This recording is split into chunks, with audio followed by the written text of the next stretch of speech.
Hey, it's Jacob Wheeler, and you are listening to Jigs and Bigs.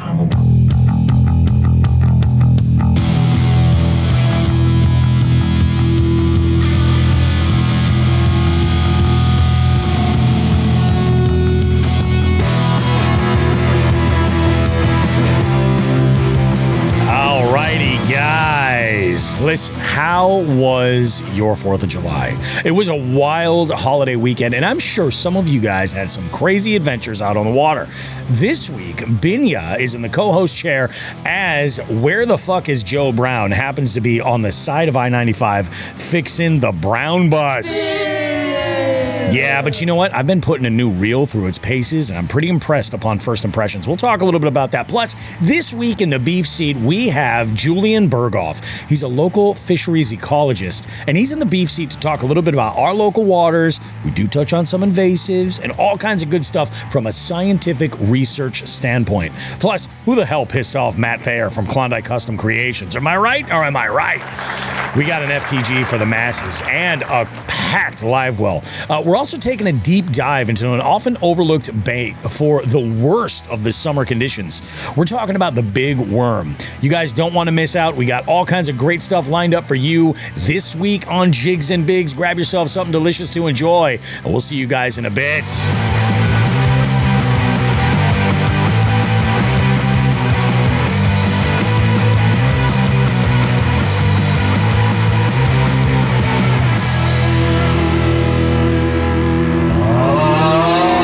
100% accurate. Here we are, Jigs and freaking Bigs. You know, I never even asked about this. Mike, were you able to hear the music when I was doing the intro there? Were you all right with that? All right, cool.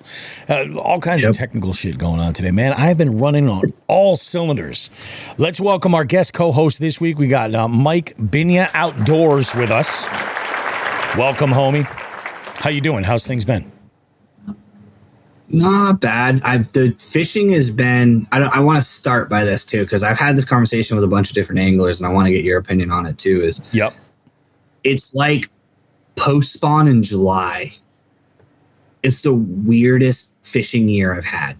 I cannot catch a fish over like 14 and a half inches lately, and it's almost like catching fry garters in July.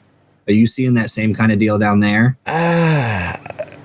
I got it. Well, we're only a few days into July, and I did okay on Tuesday. We'll go through my week. It's been a little hot and cold. It really has. And on days where like I thought it was going to be a real grind, it was not so bad. But no like real quality yet this month that I've come into. But you're right. Like this year has just been a fucking shit show as far as the weather. I wouldn't say around here it's anything like post spawn. I feel like they're acting like it's what water temps are in the high 70s and early and low 80s like they are. But it was definitely a delayed start for sure. It's wild. It is. It's freaking wild. Before we jump into all of this good stuff, let's get everybody up to speed. I understand some of you guys are listening to Jigs and Bigs for the very first time right now, and you're thinking, what the hell is this? Well, Jigs and Bigs is a weekly fishing podcast. Our focus is on the fishing community and entertaining the fishing community just by kind of having a great conversation about all sorts of great things that are fishing focused and fishing adjacent alike. Show comes out every single week, late Monday nights, early Tuesday morning, depending on your platform or when they decide to release it. But it's in primarily audio focused platform. We are on the Jigs and Bigs YouTube channel, however. You can listen over there as well. And we give you a beefy show, pun intended, to really sink your teeth into and listen to throughout the week or, binge, however you like it.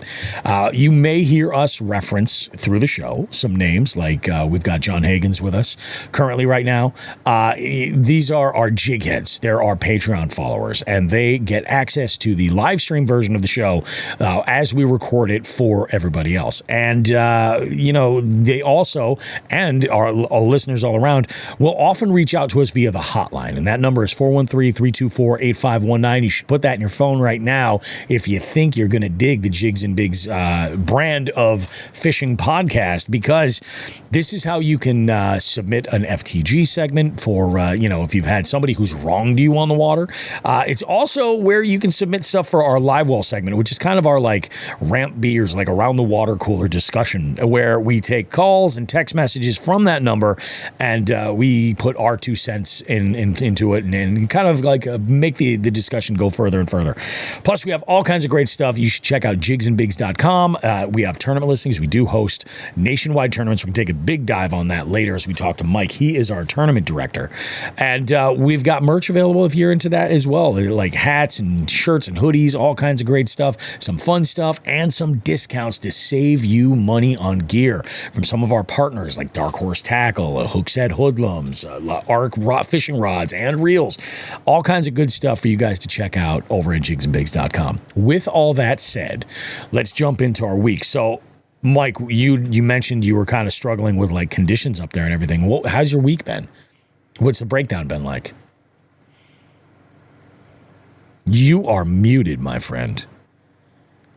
Yeah, helps if I unmute myself.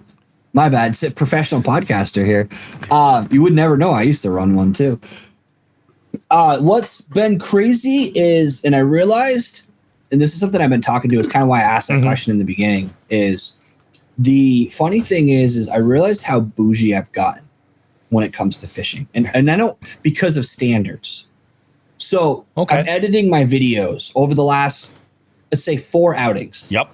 I've caught 12 to 15 fish. Okay. When I started bass fishing, I was bragging to everyone because I mean they're 14-inch average. Okay.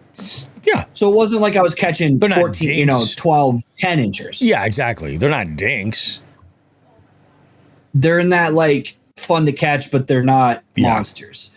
And it's funny is like that, but it's funny because you get to this like weird stages in fishing where like when you start out just catching a bunch is exciting. And catching a little bit bigger class of fish is exciting. Yep. And then you get to the level where I'm at where like, yes, I love catching fish and I will continue. If I only could catch that size of fish for the rest of my life, I'm still going to continue to go. Yep. But I'm doing a monthly tournament where I need, let's be honest, with the way the last 3 have gone, 20 inchers on average if you want to get in the money. You got to break 100 inches. And I'm catching 15 after 15 after 15. And it's funny, it's like it gets frustrating. Yep. So, I mean, that's essentially, I've gone out quite a bit. I battled the heat a little bit. Yep. And I'm trying to think like. You had an exciting There's really been no. A 4th of July was freaking crazy. That's a good point. We should definitely talk about that. For sure.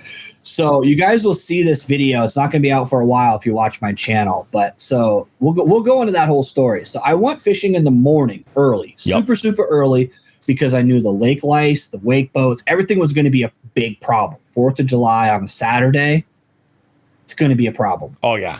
So I got out there at like daylight, like literally was using nav lights to make sure people didn't run me over in my kayak. You need to. Fished, caught a few fish. Yep. Yeah, exactly.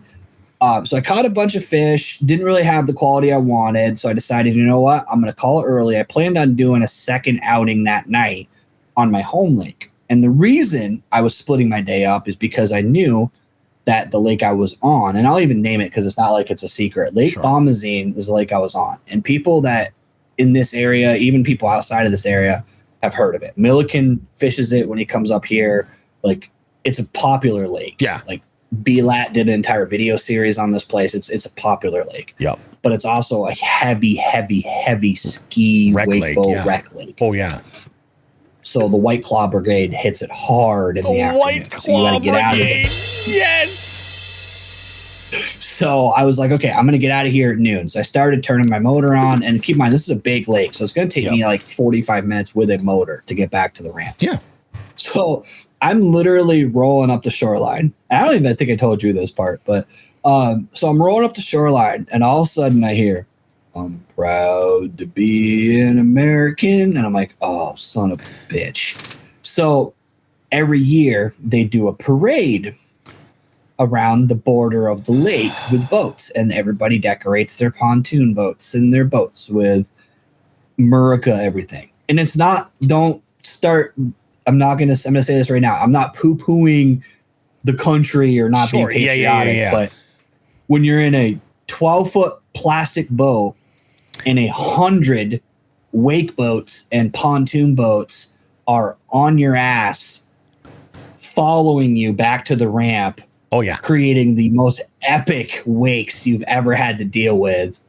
And the whole time, I'm between the shore and this parade. Yep. So I'm on about 15 people's cell phone cameras now because I'm just the asshole on the inside trying to get out of the way of the parade coming down through. So I got through that. And then, of course, they went right through the grass flat that I wanted to fish. So you can imagine what 100 plus boats, a mile long train of wake boats did to the fishing. Just died. So I called it, got off the water, went to my home lake that night.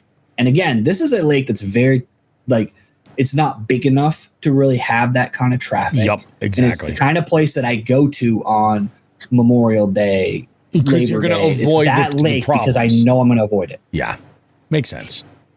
Fish all day, get on a couple good fish. Matter of fact, half of my current monthly bag is from that outing.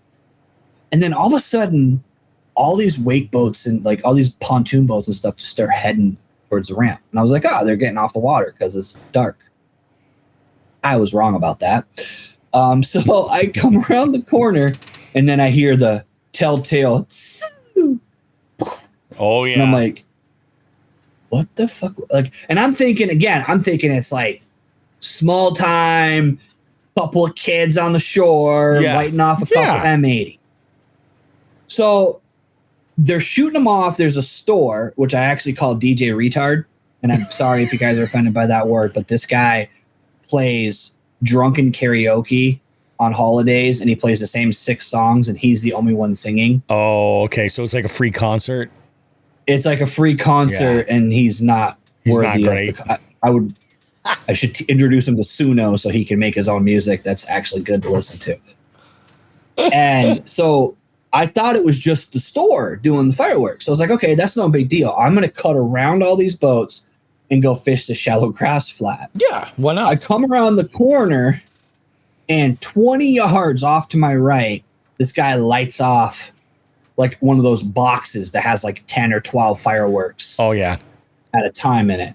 So I'm literally under attack. Like I feel like I'm in a war zone because the island behind me starts lighting them off.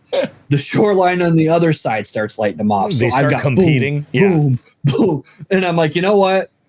Screw it. I'm just going to keep fishing at this point. I might as well just stay here because I don't dare move. Yeah, exactly. Because I don't know where these things are going to come down. And they're not like professional grade fireworks that are like sky high. These are the ones that are like maybe 10 to 12 feet off the, or they're clearing the tree line, you know, and they're shooting them onto the water. So they're not even shooting them straight up. They're angling them on the water for their safety, but I'm on the water under these things as they're going off. I've never been that close to fireworks in my life. Terrifying. So it was so bad at one point I was choking on the sulfur. Oh, like I literally started hacking, like my lungs hurt.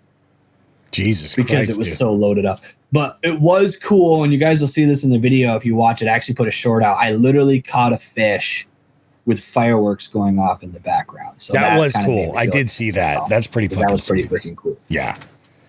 But that was pretty much the only significant thing that happened. Yeah. It was definitely an interesting event because, like, they're loud when you watch them at a show. Oh, yeah. But I was part of the show. Like, and when it was super loud. On the water, you don't have anything to, like, absorb any of that sound. It was, like, it's reverb right there. too. Yeah. Oh, yeah. It was awful. And I could tell you that you can catch fish during fireworks. Oh, for sure, man. I thought for sure it was going to scare the shit out of them and they were going to rot. No, they were fine. I kept catching them on chatterbait. That's freaking awesome, dude. That is awesome. I'll tell you. For the firework pattern, you use a green pumpkin chatterbait, apparently. I had a week. Like, I had a week. We got one of our Jigs. We haven't seen Cheryl Bentley here in a while. She popped in and said, good evening. How you doing, Cheryl? My week was kind of nuts. And we're going to start with the 4th of July.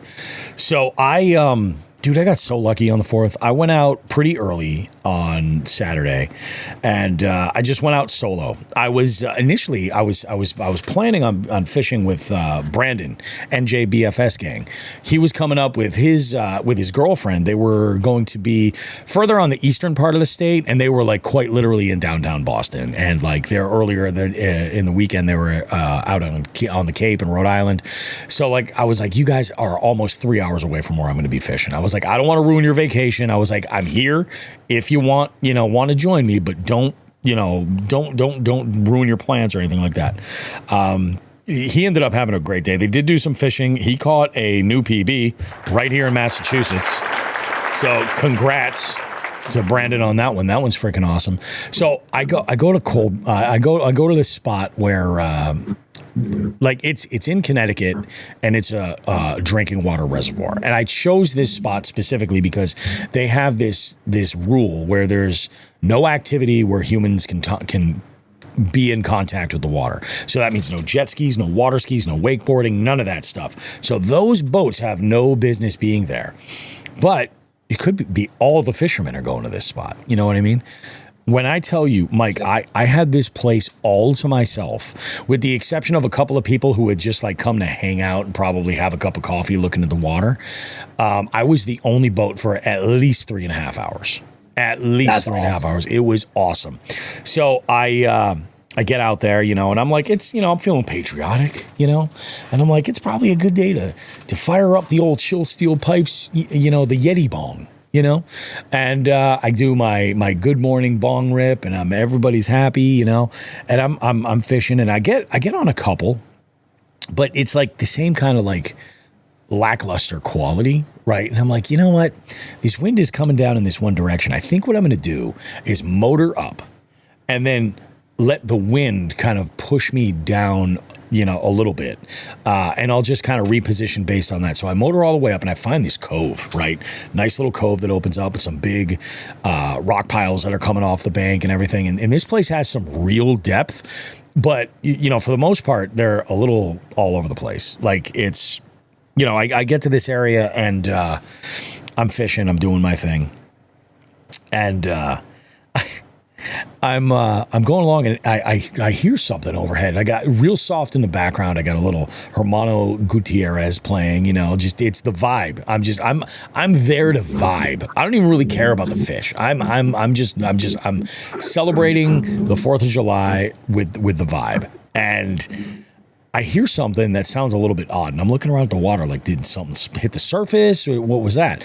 I'm looking around. Nope, dude, there was a bald eagle flying right up above me, circling around the water, looking for fish as well. And to my knowledge, neither one of us had any luck, because I didn't see him hit the water at all. I had gone further down back to the original spot and done some fishing. I had to grind for a bit. I could not figure out anything what the hell they were doing. Like I could catch them right on the bank, and I could catch them in like 30 feet of water. Like, and they were just dinks, but There was no real like rhyme or reason or anything like that. I probably caught about a half dozen all day. I had a good time. It was awesome. Called it shortly after about like noontime or so. We had a couple other boats that were out there. One dude in a bass boat was just out with a bunch of kids. Like, I think he was just like, I want to show you how to go fast. But this place is like a 20-mile-an-hour speed limit. You know what I mean? So like he was going way over that, whatever. Yeah, I think I was probably on the water for about 6 or 7 hours. Bunch of dinks, no big deal. So then Sunday, I went out with an old buddy of mine, and there's a body of water I've been wanting to fish that I've been hearing this year has had really low water levels. Like, they never brought the water levels back up after winter. It was weird. And it was cool to fish this one bay where I had, like, you could see some of the rocks and stumps that they're way too deep at this point to be able to see. So it was actually pretty cool. We caught a bunch, and it was freaking top water day. It was so good. I caught them on a wake bait. I caught them on, not like a big rat. I did get a couple of bites on a big rat, but and mainly we were finding them in shallow submerged grass. So I'd run that wake over the top, and dude, some of the, like, and it wasn't all bass I was catching too, like dinner plate size bluegill, huge bluegill. And what Jeff was catching them on spooks for the most part. I caught a couple on some finesse swim baits and some small jigs as well, like later in the day when we had to go and find them a little bit deeper. But it was a blast. We had a great time. So Sunday was really good. Monday and Tuesday we got spanked with rain. Like, it was really bad Monday and Tuesday. Yep. So Tuesday, my wife was like, I've been asking her, I was like, is this the week she's going to be like, I'm all set with fishing this week? Nope. She wanted to go out on Wednesday. So she goes, but Tuesday, she's like, why don't we go out for coffee, like early that morning or something? I was like, all right, sounds good. Let's do that. Well, I fucked up. I made plans to meet Sean the fisherman for lunch. And I was like, holy shit, my wife wants to hang out with me. Great. We're in Connecticut down here for like Foxwoods. We went to this cafe she wanted to go to. We're having coffee. And then I get a text from Sean. He's like, dude, are you on your way? And I was like, fuck. I'm like, dude, I'm a moron. I'm so sorry. I'll make it up to you. So I gotta definitely make it up to Sean because I'm a douche. But my wife says to me, she's like, you want to go to like Cabela's and fucking just walk around? I'm like, who the fuck even are you, lady? Like, seriously, this is kind of a dream come true. You know what I mean? I'm like, you want to spend your day walking around looking at baits and shit? Cool. She wanted to pick up some clothing for sun protection and stuff and get she's planning on being out often enough, I guess, which is awesome. And there were some baits that I wanted to go and pick up. So we had gone to walk around and check that out. What was really cool, Mike, was that they had one of the Humminbird Explorer units on display, the one I'm looking at, the 9-inch screen. And I was able to tinker around with it and see what it looks like. Dude, this thing is amazing. And I'm considering doing one at the console and one at the bow. One boat network, everything talks to each other. It's everybody will be happy, and it is freaking banana, and it's ready to go. Like, it is absolutely ready to go. So that's in the works. I'm very, very stoked. I picked up a bunch of baits. Holly had chosen a few baits that she thought were cute. Some that I think could have been absolutely amazing. Like, she picked up some Ned baits and some swim baits that she really likes. And then I picked up some big worms, and we're going to talk about big worms in this week's Just the Tip, because the past week or so, I've been looking at different techniques for fishing grass and also fishing midday, when the summer, when it's just brutal. And I'm like, everybody talks about big worms being the go-to. I'm like, I really haven't fooled around with them much. So we're going to give it the old dangle. We'll try it. And I picked up a handful to play with. I was like, there's a million ways you can rig them. I'm like, I'm good with all that stuff. I just need a couple. So I bought a couple of straight tails and a ribbon tail. And we'll talk about that. We got into it a little bit with those today, which was cool. So Wednesday, I go out and I fish with the old lady. Ian chimes in here. He goes, if she's trying to shave your marriage, it's working, or she's baiting you into a three-way. Oh, I'm gonna vote with A there. I'm gonna assume A is the option, but it's possible. It's possible. You never know. So we go out Wednesday morning. Go out, grab coffee, hit the water, brought my wife to a spot that I've caught a bunch of smallies, not a ton of largemouth, but the ones that I've caught have been pretty good, but also really big panfish, and this is more of a trout spot, oddly. So we head out there, caught a bunch, mainly on swim baits and in small compact jigs. I was throwing a... what was it? HH Customs PWRXT jig. It's a 3/8 ounce finesse jig with a nice heavy hook, and it's just a compact kind of size with a small craw trailer, and they were just absolutely just hammer it like around rocks and stuff. It was really good. This was a day that my wife was struggling to get a bite. I gave her one of my bait casters to tinker with. You remember, Mike, I put together that Sniper 2 with that JDM Daiwa Tatula. Yep. She was using that, and she's like, this is really nice. I'm like, this will probably be the same thing I put together for you, is something like that, where it's fast enough to be able to fish something on the bottom like a jig, but if you're going to start with a single bait caster, you'll use this a lot of the time.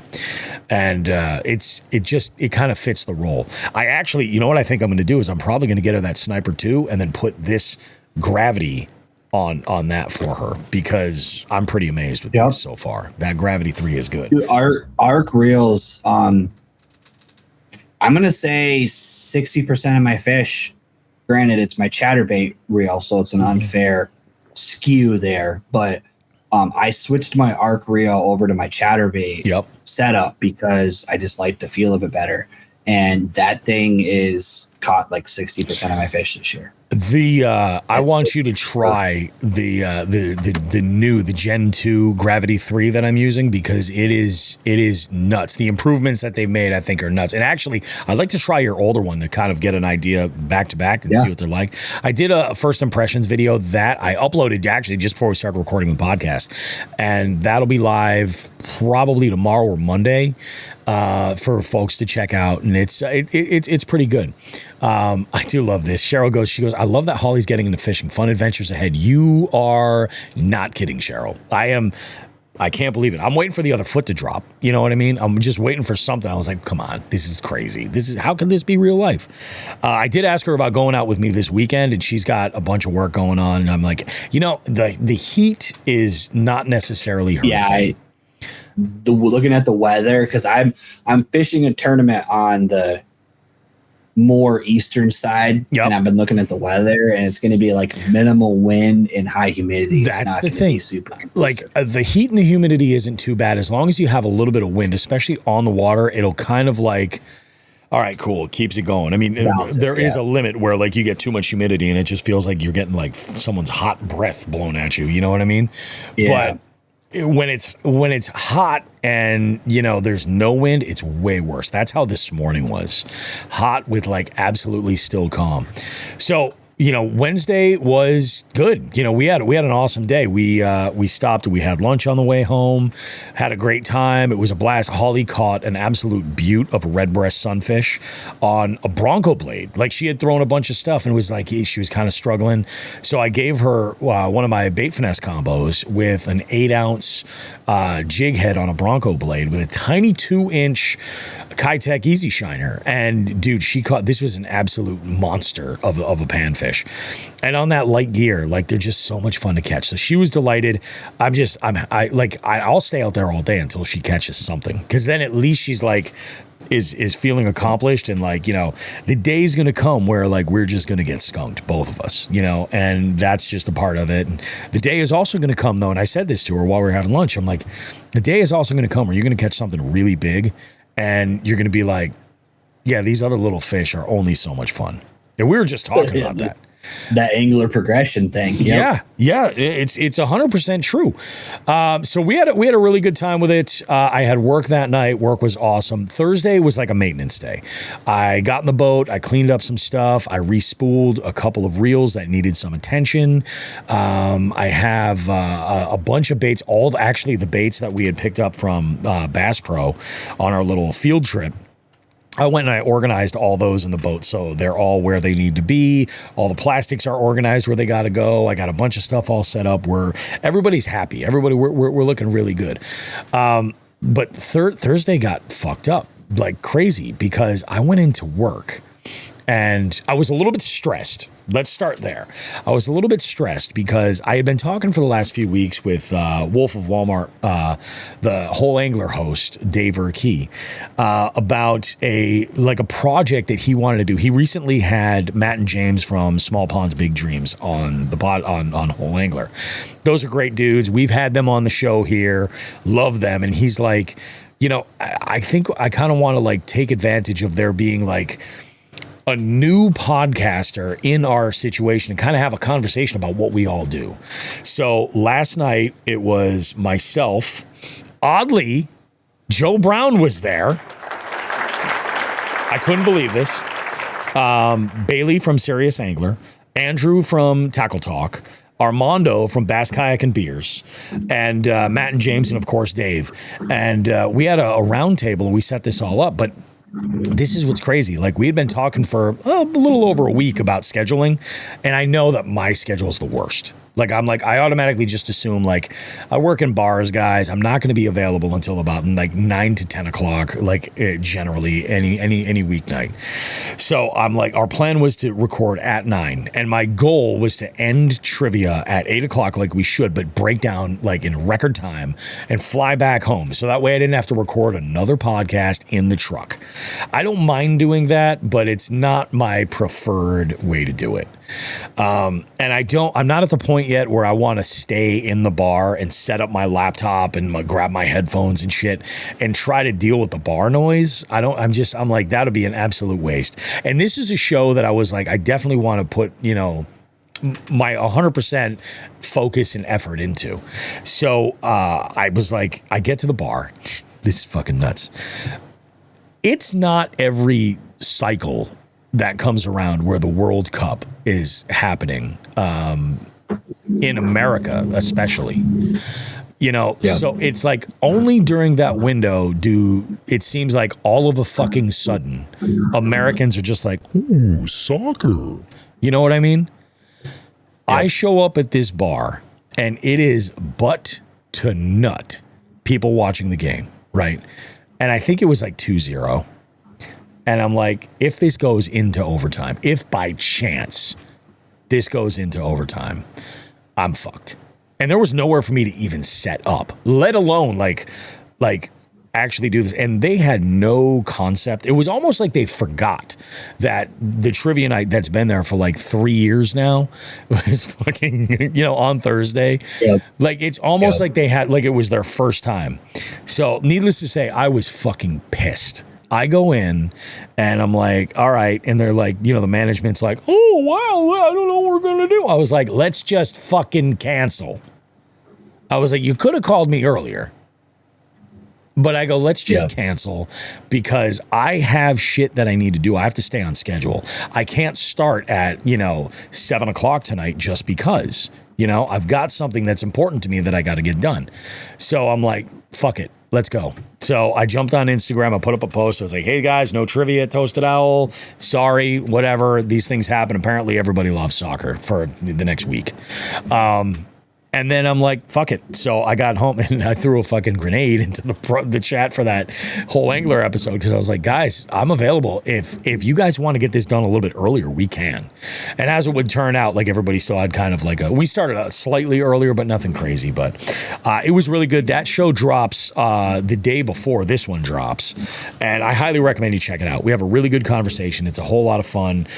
We talk about some geeky, like, production stuff. We talk about the nature of, like, podcasting, and both Matt and James had some really good questions for us, which was super cool. Big shout out to Dave for putting together such an awesome show. It was great. I think you guys will really, really enjoy it. It was a good time. So that's an interesting group of people too. Dude, it definitely is, man. Pretty solid group, pretty diverse, like, personality types too. So. The level of respect I have for, like, all of the other hosts that are in there, because they all, like, it's so crazy because while we're all fishing shows and we're all fishing podcasters and personalities, we're all very different and supportive of each other. You know what I mean? Like, I really, really do love that. Like, I recognize, like, I listen to Serious Angler and Tackle Talk all the time, and we're, Jigs and Bigs is a whole other animal, but I respect those guys. Like, they don't even know. They're awesome. And it was kind of funny. I realized I think I am, like, not to the day, but I'm like 20 years older than Bailey.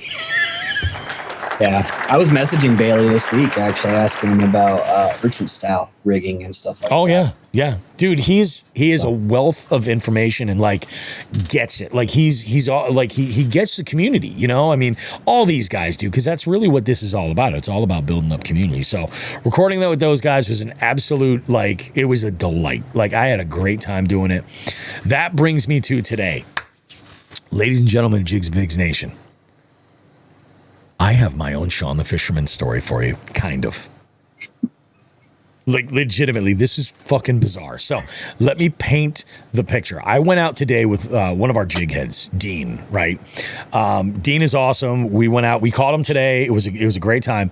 But I told him, I was like, listen, I have this reel. I'm kind of putting through the paces, and I got to record some B-roll. So, like, I'm looking to do some topwater. I'm looking for submerged grass. And I know a pond that initially I was going to go and fish like the Connecticut River in Oxbow, but the water, they're doing maintenance on the dam. So they lower the water like crazy. And I'm like, I have a feeling all those weeds that I want to try to hit are going to be all like just slop on the surface. And that's... I've seen posts on Vermont, like for Connecticut River up here, where they can't even fish. Oh, really? Like there's places that have no water. Really? Because they're dropping the water so much down by you guys that there's places on the Connecticut that up by me that are like 3 feet, but they drop the river 6 feet. Oh yeah, that makes sense. So there's places that are like gaps in water because it's just like trickling through because some of our launches aren't that deep up here. Really? Huh. So I've seen Facebook posts about the Connecticut, like people on the Connecticut, like we can't go fish the river right now because it's like they're running aground and crap. Jesus Christ. Because of that project, because they're drawing all the water well, down. they're doing maintenance on the dam, I believe, in Holyoke, like I believe right down here. So it's down, it's really low. So I said to Dean, I was like, you know, man, I go, this was just last night on my way home before I got to record with the guys. And I'm like, let's just go to this spot. And it was actually like perfect. Like it was right. It's a small enough spot. If you spend 6 hours there, you fished everything in there. That kind of, you know what I mean? And we're like, all right, we'll go for it. But I know that there's a lot of decent grass. And I'm like, and it's not, I'm not relying on the dam to maintain the water level or anything like that. Like we should be okay. So I head out and we hit the water and we're out there and dude, butt crack of dawn. Like the sun's just coming up. It was a beautiful morning. Dean is excited. He's been binging the show. He's so stoked. And Dean he has like a production background. He's really big into photo and videography, and like very, very, very into like the real like geeky stuff, you know. He is so he's recording a bunch of footage and stuff, and we took some fun, interesting pictures and stuff. And you know, again, like we're focusing on topwater, like it's we want to commandeer on that low light. And so he's throwing, I believe, a walking bait. And I was throwing initially I was throwing a wake. I switched because there was absolutely no ripple on the water. It was like a mirror. I switched to a floating jerkbait, and it was the move. I caught a bunch on that floating jerkbait. But there was this one moment where Dean makes this cast, and this dude can cast. Like, he can send these lures like way fucking out there. And I don't know if he had like an overrun or something, but like his line just snapped right at the lure. And the bait goes flying. And it lands about 5 feet away from the bank in front of this house, in between these two docks. And he's like, shit. He's like, I'll jump out and like swim over if I have to. I was like, dude, I can get over there. Then no problem. So I take and I adjust the trolling motor and I clear it so that we can get like into like 2 feet of water with ease. And I get in there and we motion right. He grabs the net and he hooks it. He hooks his bait and he brings it back in. Now, what I had done was I had cut the motor to the left-hand side and put it on high and then killed it. So we were just kind of rotating like this slowly. And dude, we were like silent, like ninjas, right? Ladies and gentlemen of the Jigs and Bigs Nation, one of these houses had 2 levels. The bottom level had 2 sliding glass doors, right? So big, you could see right into this house. I saw what looked like a dude going to town on another human being. Going to town on another human being. This is what it looked like. Just like fucking in it. You know what I'm saying? I look over at Dean and I'm like, dude, take a look in that window. Am I seeing what I think I'm seeing? He looks at me dead in the face and he's like, bro, stationary bike. It was a dude on an exercise bike. I thought he was like laying pipe, and it's a dude on, and he's just like fucking going to town. I'm like, all right, I got to get my fucking eyes checked, dude. Poor guy's on a Peloton time to get his steps in, and Bobby's judging him. It's totally on a Peloton. He's probably in the zone headphones talking to the instructor and shit. Yep. Fucking completely disconnected from, but right in front of the window, and he's just like fucking hammering it out. And I'm like, all right, there we go. So I was like, God damn it, I was so close to an actual Sean the Fisherman story, but it's almost perfect because that would be for me. You know what I mean? That's the kind of shit I would put. Railing that stationary, John says. Fucking crazy, dude. Fucking crazy. That is funny. Yeah, so it was interesting as shit. We fished all the way through the day, called it at about noontime. Heat was fucking intense. Like, it really was. We did get a little bit of wind that picked up. One of the things that I had done probably about midway, like after that topwater bite had really slowed, I was like, you know what, we got all this grass. I'm gonna start throwing around a big worm. And I put on a big 12-inch ribbon tail on just a Texas rig with like a 1/2 ounce bullet weight. And it got some action. But we're going to be talking more about big worms in the Just the Tip segment. You guys are not going to want to miss that. So, I mean, overall, I can't complain. It was a very, very, very solid day. Had a whole lot of fun. We also caught them on Senkos. We caught them on finesse swim baits, like all kinds of stuff. So they would eat, but he had to grind for them, man. He absolutely had to grind for them. Fucking good week, man. You got any plans? You said you got a tournament on Sunday, right? Yeah, I got a weird weekend because I got a wedding I'm going to in the afternoon. Yep. So I'm doing if it's pretty much as a general rule, I have something going on after say 1 o'clock, yep, I'm still gonna fish. Yeah. I'm just going to do an abbreviated fish. And I have a lake near me, and anybody who watches my content, I refer to it as my home lake. It's 20 minutes away. And it's like you said earlier, it's a body of water that if you can fish it in 4 hours. Like, I know it well enough that if I don't get something in 4 hours, I'm not getting anything. So my plan is to hit that like daylight. Like, I actually am thinking about getting there and going in the dark, like not even daylight, like literally going in, because where that place is, it has a lily pad field and submergent grass, and they get stuffed up in those pads because it's all bullfrogs in there, and they eat the frogs. So a lot of times at dark, you can go in there and pound them, and I haven't been getting them at dark, but I have like that guy on the bike. There daylight, they might still be in there feeding, so I'm trying to get in there. And then Sunday, I have a tournament that is going to be. It's going to be make or break, and I'm a little anxious about it because it is a hard bottom, very little grass, smallmouth heavy reservoir, which Bobby's smiling because he's fished with me enough. He's hearing Mike sucks at that, Mike sucks at that, Mike sucks at that. Like, everything about this body of water is all the stuff that I need to get better at. So it's going to be a true test. Good to challenge you, you know? Can I put it together? Yeah.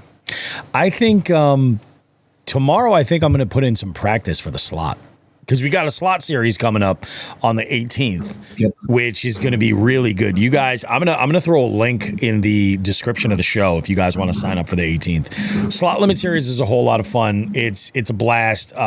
We also have a charity slot happening in August, and that was another thing that I had done on like throughout the week, like on those rainy days, was I had organized and reached out to some companies. We have some that I want to mention now that are doing some awesome prizes that have confirmed, and we have more too that we're going to be adding to the list too. I'm just waiting to get an idea of what they're doing. But Mark Serrano over at Heat Your Meat was one of the first ones. He has this this thing. It's like a collection of a bunch of Heat Your Meat products, but it's a limited edition thing. He calls it the Black Sacks, and he's doing 2 of them. So we're gonna have 2 prizes from Heat Your Meat, which is pretty awesome. I love Heat Your Meat products. I use them in my kitchen all the time, especially that Hot and Heavy SPG. It's one of my favorite spices. I use it literally on everything.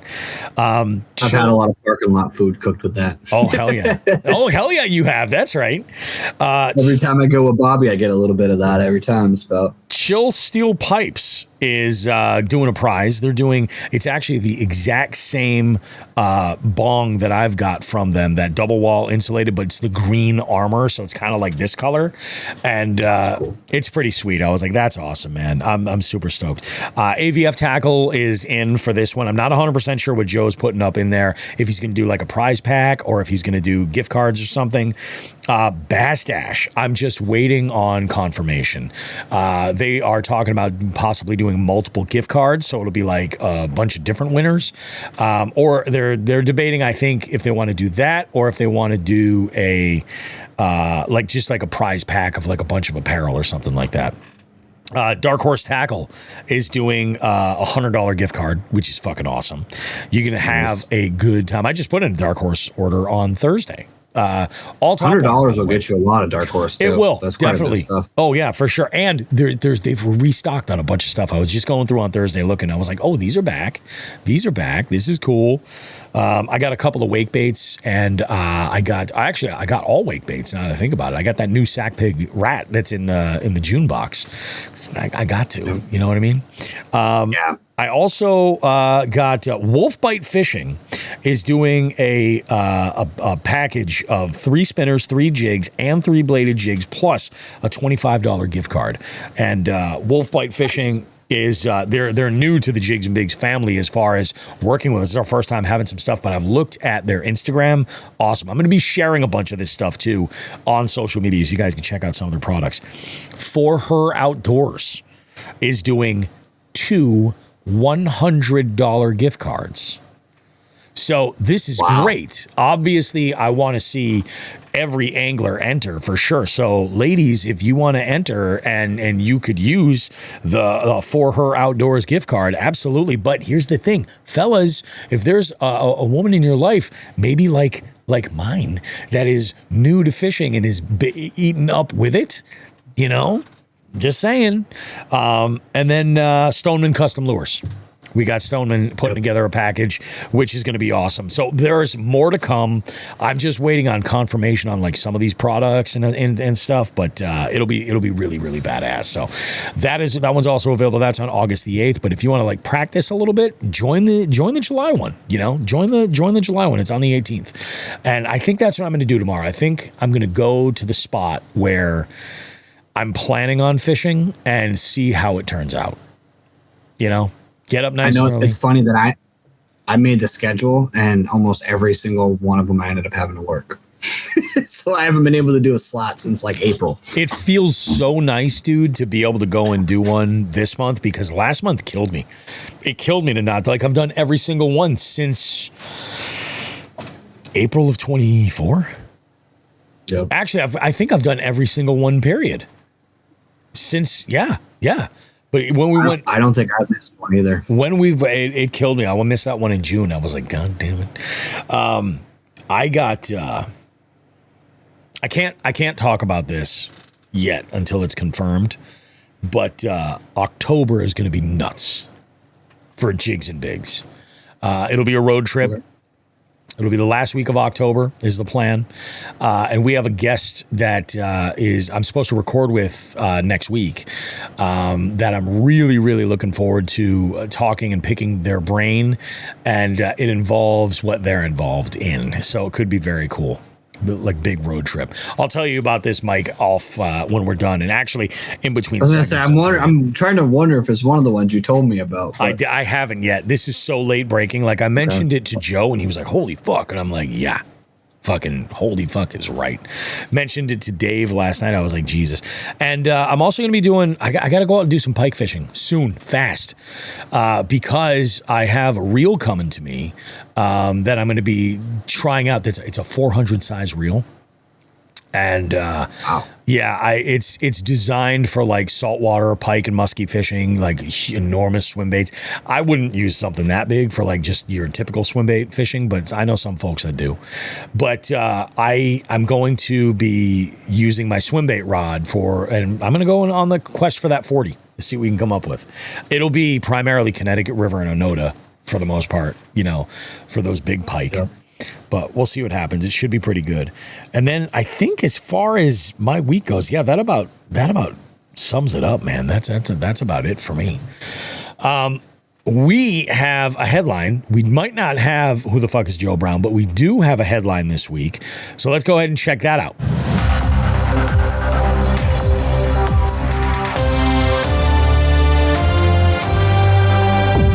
Alrighty, guys. This one is, we're going to call it fishing adjacent right here. Like, talk about like being the good guy and doing the right thing and all that stuff. But it does involve a lake. So the headline is this: off-duty Texas firefighter and daughter rescue children that are trapped under a capsized boat.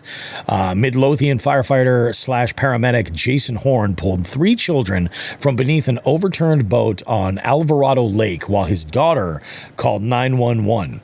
He's an off-duty Texas firefighter. He saved the lives of 3 children after a boat carrying 9 people in total flipped over on Alvarado Lake on the 4th of July.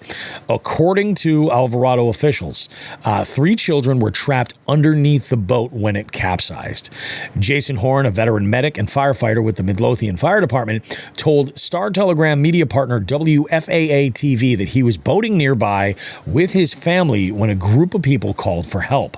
Horn immediately dove into the water, swam under the boat, and pulled out a boy who was breathing, he told WFAA. Horn dove back under the water, this time found a girl who was unresponsive. He said that when he then climbed onto the capsized boat's hull and performed CPR while his daughter called 911. After the girl began breathing, Horn began searching for the 3rd child. Other bystanders managed to flip the boat back over, and the boy rose to the surface, WFAA reported. Horn restored the boy's pulse before bringing him back to the dock. When Alvarado firefighters and police arrived, they provided additional emergency care, and the 3 children were taken to the hospital for evaluation, according to the police department. We're incredibly grateful and for the courageous and selfless actions of the off-duty firefighter whose immediate response made a critical difference during this emergency, said the Alvarado Police Department. His willingness to act without hesitation exemplifies the very best of the public safety profession. So, to that... That's amazing, man. Like, talk about putting yourself like before talk about putting others before yourself. That is absolutely badass. Friggin' awesome. Nuts. But we do have some tournament standings live. Are you ready, Mike? I haven't gotten a chance to do this. Yes. I haven't had the chance to do this live in a minute. Let's cue the drums.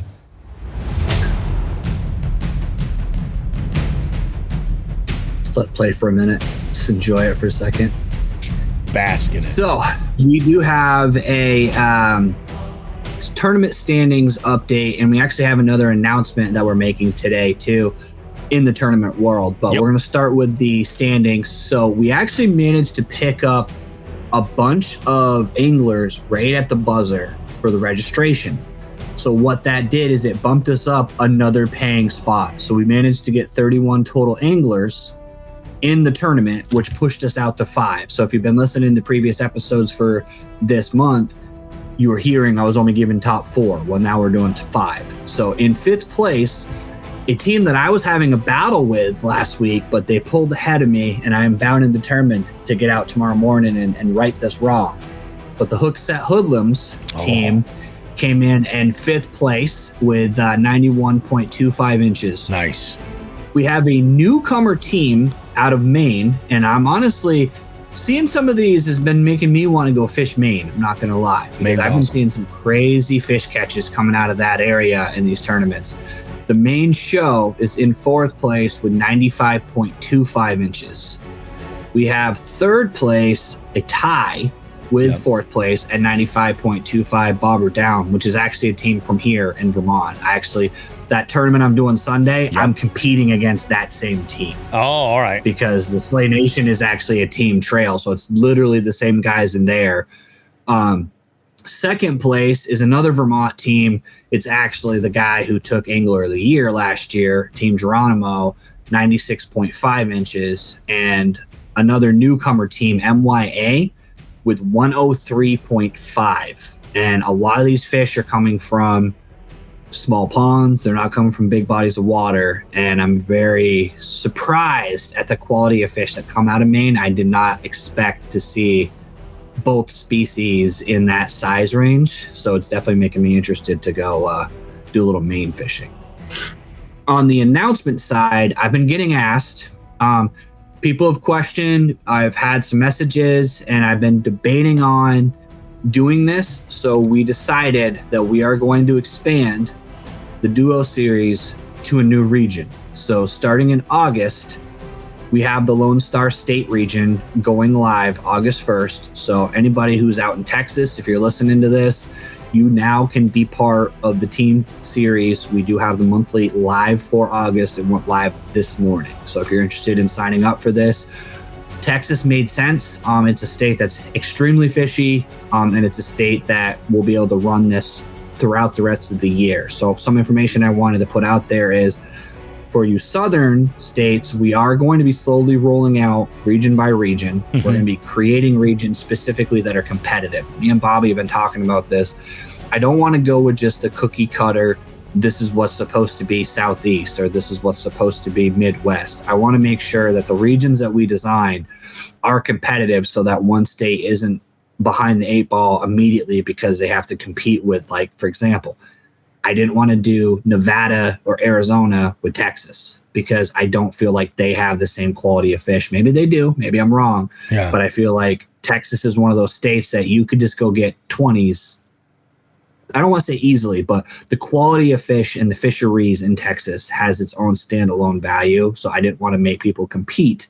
So Texas will have its own, and other regions that we go through are going to be adjusted, and regions are not set in stone. So if we find that we need to literally find that we have to put a state together, or we find that we want to adjust these regions, we will do so to make everything as competitive as we possibly can. Yeah.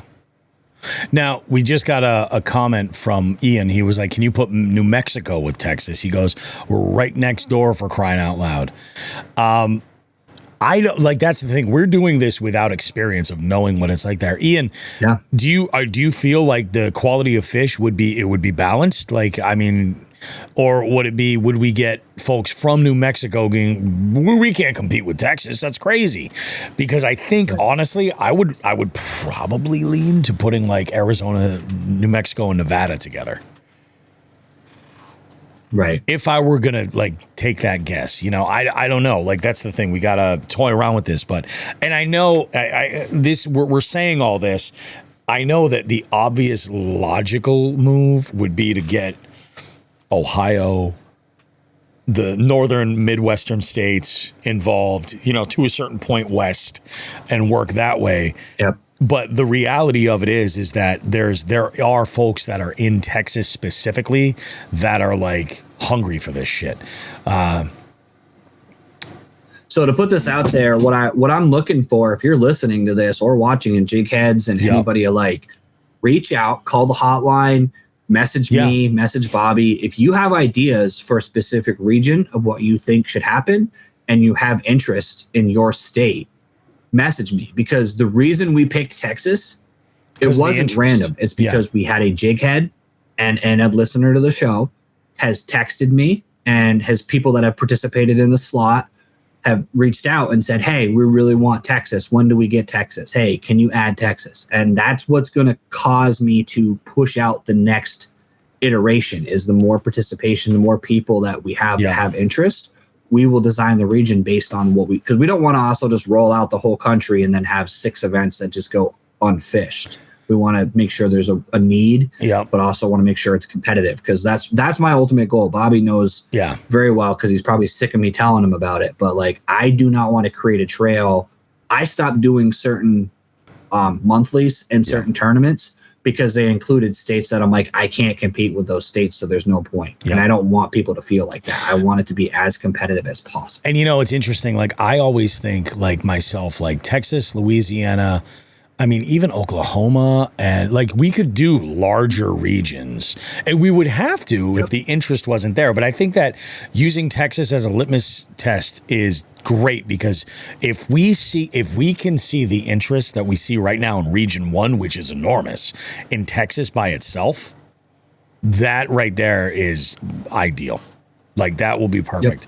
Ian even says right there here, and he's like, but Arizona and New Mexico would be a decent region too, And what we're going to do is, as we roll out regions, so say we roll out a Arizona and New Mexico region, and then we see that on average, the Arizona and New Mexico region is pretty much the same lengths as Texas, then we can lump them together. Yeah, exactly. I'll be able to use that data and go, okay, yeah, if every month they're around 100 and this one's around 100, then there's no reason not to make them all one big region, because you will get a bigger pot, you'll get a bigger payout, and everybody will have more competition. So we may do that, but it's just a matter of getting the data. And I want to slowly roll these out because I want to make sure we can grow this thing so that it's sustainable and that everybody can feel like they're getting what they deserve. Ohio, Kentucky, West Virginia, and Pennsylvania would be a dope region. I don't know about Ohio and West Virginia in the same, or even Kentucky for bass. I'm not sure. I mean, although most of my feedback from the Ohio area comes from, like, for bass, Eli, Andrew Hayes, small ponds, big dreams. I don't know if putting Ohio and West Virginia, Ohio and Pennsylvania makes sense. West Virginia is the reason I stopped doing the Strike King one. I know, because they kept West Virginia in the Northeast. Brandon says, you can do a tri-state. Well, it's tough because, like, the idea of doing, like, Pennsylvania, like, for instance, like Pennsylvania, New York, and Connecticut, Pennsylvania, New York, and New Jersey, for example, if we did those, part of me almost thinks that we should keep Region 1, but just drop Pennsylvania. Pennsylvania may get shifted out. I agree with that. New Jersey, Pennsylvania, Ohio, and New York. And then there was the talk that we talked about. We discussed the idea of doing a full Great Lakes watershed where it's just those lakes and the connected rivers, and that's it. I don't know, man. Because that's the thing. I mean, it is a monthly, and yes, people can travel. They can go back and forth, and go over into different states or something like that. DMV in Jersey. Oh man, I think we're onto something, but yeah, we'll see. I think this is a little bit of a test for Texas. So if you're listening to Jigs and Bigs right now and you're in Texas, anywhere in the state, and you think that this sounds like a good idea, leave a comment on Spotify, leave a comment or reach out via DM, call or text the hotline at 413-324-8519 and let us know. What do you think? Brandon says, like, Mideast. Mideast is tough, Brandon.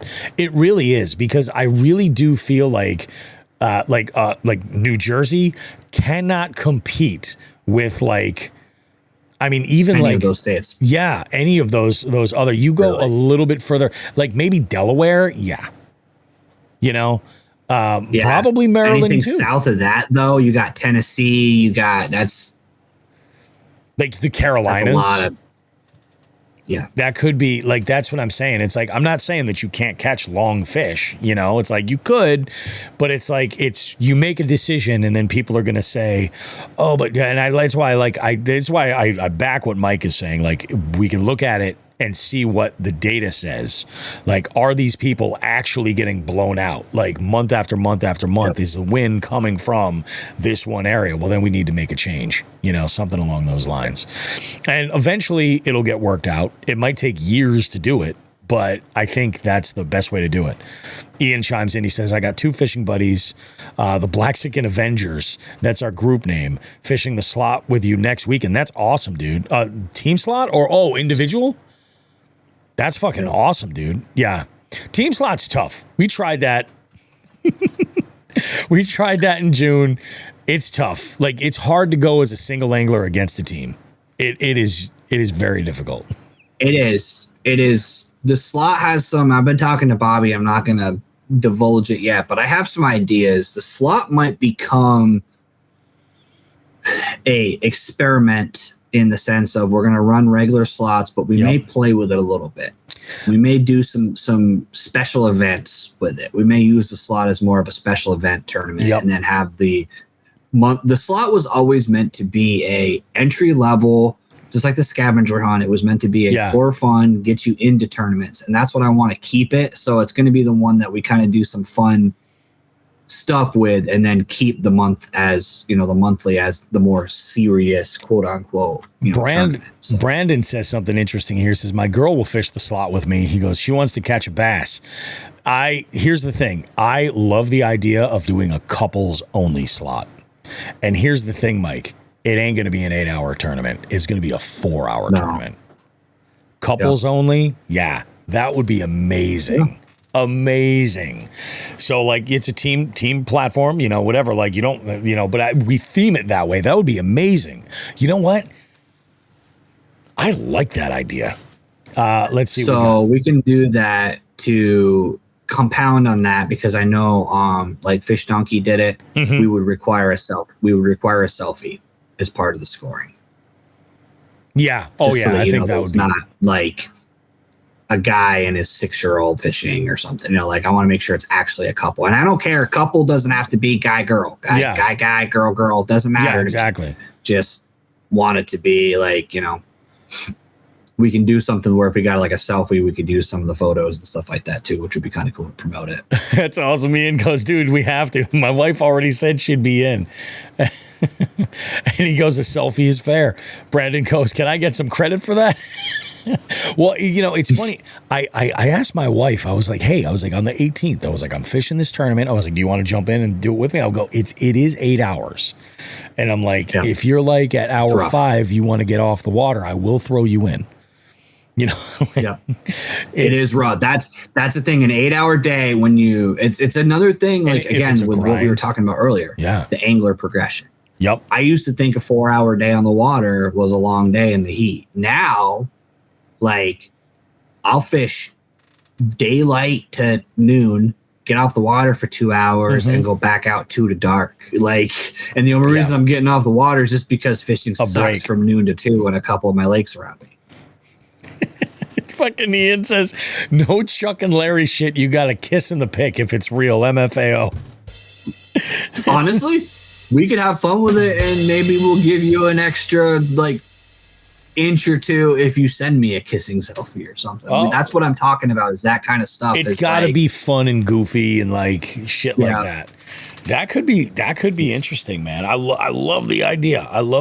Like, maybe we hold off until like, and I think what we need to do is we have to plan it around when it's like the most possibly pleasant to be out fishing. Yep. You know what I mean? So like, absolutely, late spring would be ideal, and we'll just May, end of May, maybe. It'd be fucking awesome, and we can. And if you guys have suggestions on tournaments you want, like thoughts, ideas, modifications on the current platform, don't hesitate to reach out to me. BinyaOutdoors@gmail. Shoot me an email. Call the hotline if you want to do that. I want to offer stuff that's not KBF. I want to offer stuff that's fun, that people can enjoy, that it's meant to be not taken too seriously.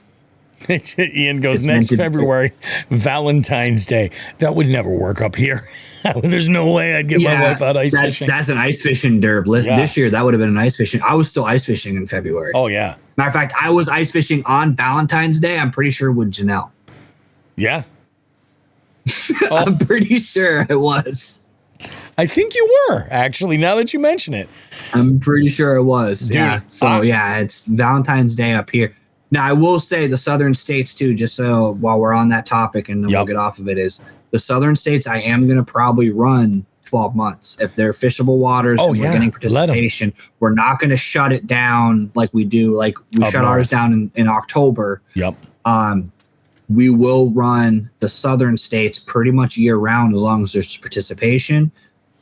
Keep in mind, follow whatever state laws and regulations. If you're not supposed to be targeting bass, then let me know and we won't do those tournaments. Yeah. And we will be also, just one last little cookie. We're talking about doing some possible ice fishing related stuff for the northern states in the winter time so you guys can participate. But that's the goal, is to try to get regions rolled out. I am using some information from, the big boys like KBF that have regions that they have established, and then tweaking them just a little bit to make everything to fit our needs, competitive as we can. Yeah. No, I love it, man. I think it's freaking awesome. And it's nice. If we did do an ice thing, that could be one giant region. Like, it really could, because it absolutely, it could be one giant friggin' region. It could be absolutely nuts. But the thought I'll throw it out here. The thought I had was some sort of slot or a scavenger hunt, because with a scavenger hunt, you don't really get an advantage being south, because you can get most species through the ice. And now people who don't have a boat or a kayak can now go out in the middle of the lake and catch lake trout because they can walk out there. Yeah, exactly. So they actually have access that they wouldn't have in the summertime. Yeah, it's true. It's definitely something to keep in mind, man. I think it could be absolutely cool. I'm looking forward to it. I know that so far the 2026 tournament season, especially the duos, have been just absolutely blowing up. So the 18th is the next slot. Jump on in and tell your friends about it. If you're listening to the show right now and you're like, man, that sounds a lot like it's a lot of fun, mark that date on your calendar, clear the day, and go out and fish with your friends. Make a little side bet with your friends. John goes, I'll do a scavenger hunt in the winter. He's already, I knew he would. Excited. He was one of the ones I had in mind, because I was like, yeah, this is definitely up his alley for sure. Yeah, that would definitely be the way to do it. But freaking A, man, I love it. I love it. Let's take a quick break. We're going to circle around. We got Just a Tip coming up. We're talking about big worms in the hot summer sun. And it's often overlooked, but is it really effective? I think it is pretty effective. We'll see you guys in a bit. We got a mega FTG from Matt there from Klondike Custom Creations. We got Julian Burgof, a local fisheries ecologist that is going to be sitting in with me in the beef seat. And then we got the live well. You guys don't want to miss it. So much good stuff coming up. Jigs and Bigs. More coming up after this. And perhaps play a little game called Just a Tip. Just for a second, just to see how it feels. Or ouch, ouch, you're on my hair. Okay.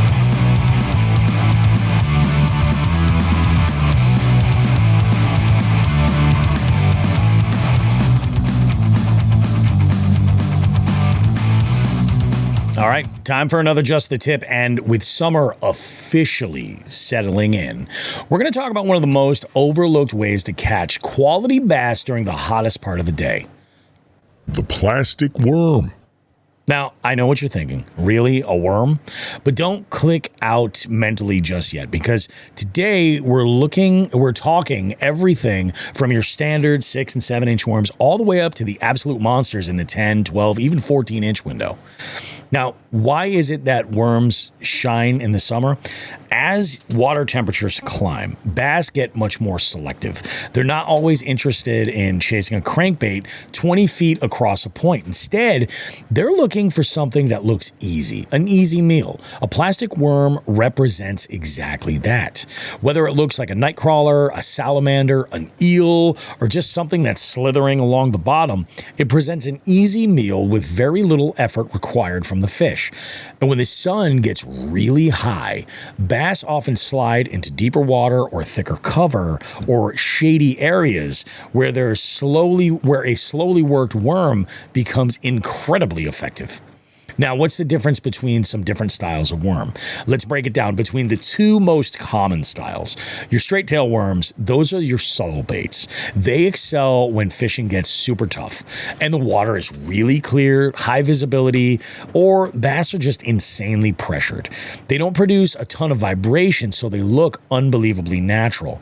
On these, you can definitely think shaky heads or even like a Ned style presentation on some kind of a jig. You can rig them in a Nico style. You can drop shot them, even a Texas rig, weighted or weightless. And if the fish are finicky, a straight tail worm can be absolutely the thing that saves the day. Now, on the other hand, ribbon tail worms are a completely different animal. The long curly tail creates a ton of movement, more than you would think, even when you're barely moving the bait. The tail waves with almost no effort, making it perfect for warm water where the bass are relying on both sight and vibration. When water temperatures are in the upper 70s and in the low 80s, it's really tough to beat a ribbon-tail worm. And don't be afraid of the big ones. The thing is, a lot of anglers never try throwing a truly big worm. 10, 12, 13 plus inches. I mean, we're talking real John Holmes shit here. People assume only giant bass will eat them, and the reality is that 2-pounders eat them all the time. The bigger profile simply gives bass an easier target and it often helps eliminate smaller nuisance fish. Big worms actually shine during the dog days of summer when the bass are looking for that one substantial meal instead of chasing several smaller ones. Now, where do you fish these worms? This is where worms are going to really separate themselves. Some of the best places you can look at are like your offshore ledges, long tapering points, creek channel swings, underwater humps, rock piles, deep weed edges, or even shallow grass, timber, brush piles, dock walkways and around pontoon boats, and isolated shade pockets. Basically anywhere that bass can set up and be comfortable without burning a ton of energy. And if you've found fish with your electronics or if your map shows a point that's dropping into deeper water, a worm can absolutely be one of the best choices you can make. Let's talk about conditions, though. Summer sun, like in the middle of the day when it's just you're baking out there, it's perfect. Bluebird skies, believe it or not, it's supposed to be even better. Most anglers hate those conditions because the bass become harder to catch, but that's exactly when slow presentations really kind of start to shine. A little bit of light wind will help too. Current will help even more if you're fishing in rivers or in some reservoirs. After a cold front, a worm is a fantastic choice because it allows you to slow down and pick apart an area. Now, you don't have to get fancy with rigging. A classic Texas rig is going to catch fish all over the place. A Carolina rig will let you cover long points and expansive flats. A Magnum shaky head works great with an oversized straight tail worm.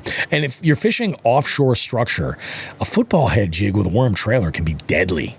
The key isn't constantly moving the bait. It's letting it soak. Drag it a little. Pause. Shake it lightly. Then drag it again. Most bites will happen when the bait isn't moving at all. And what do you use for gear?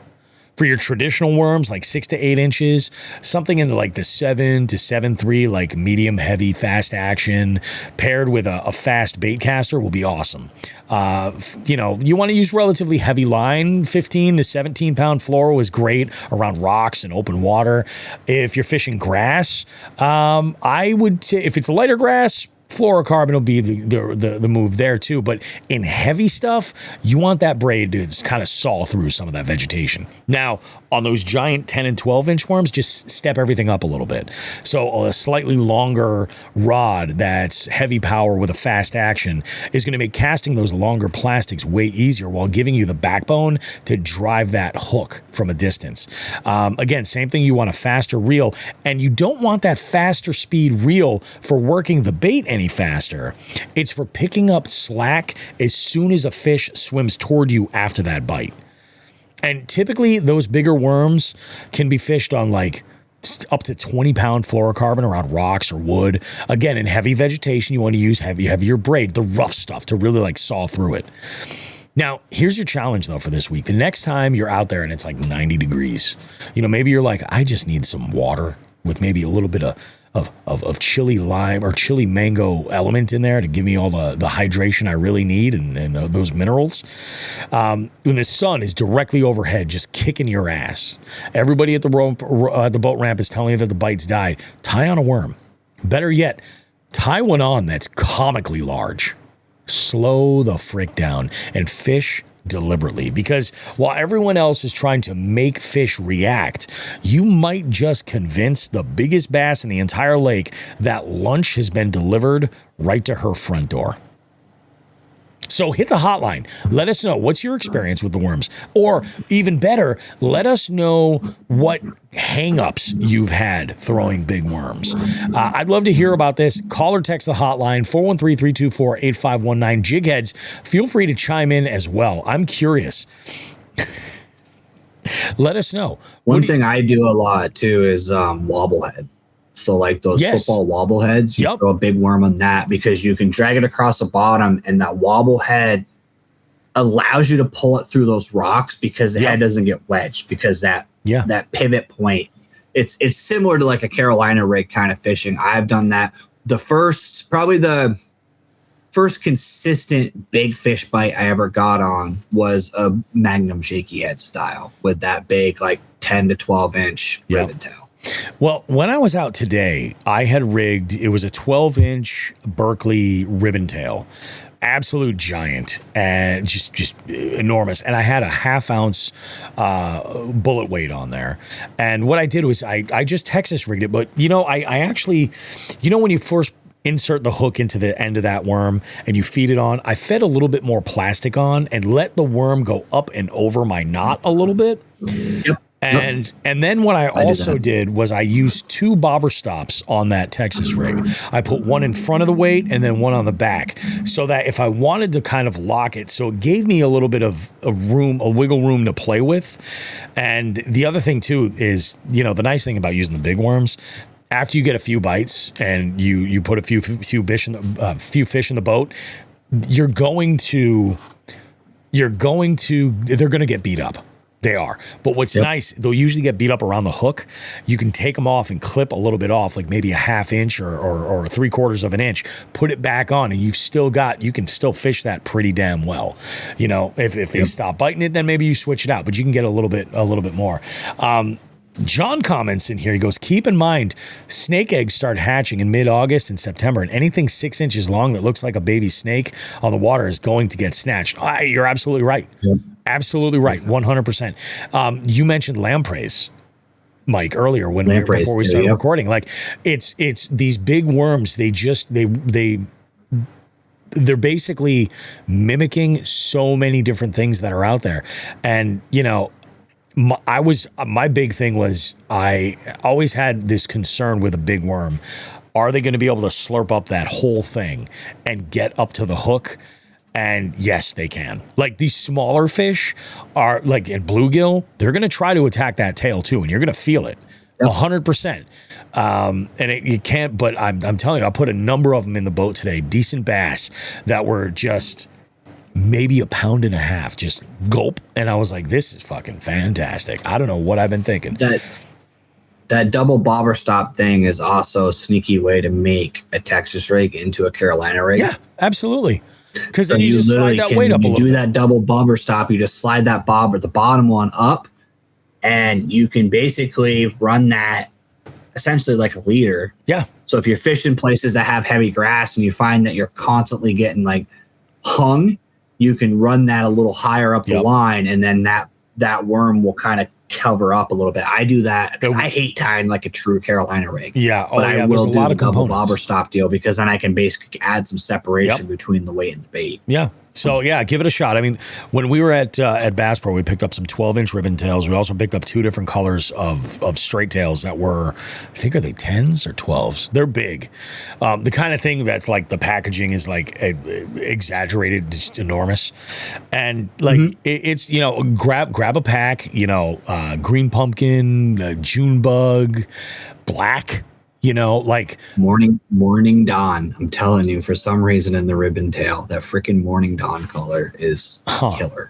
But yeah, it doesn't. I don't know why. You don't need every color. Just get something that's like dark or natural and let it rip. You probably have all the terminal tackle you need. So give it a shot, man. And I was throwing mine on my jig rod. I was throwing a 12-inch worm today on a 7.3 medium heavy. On. Yeah.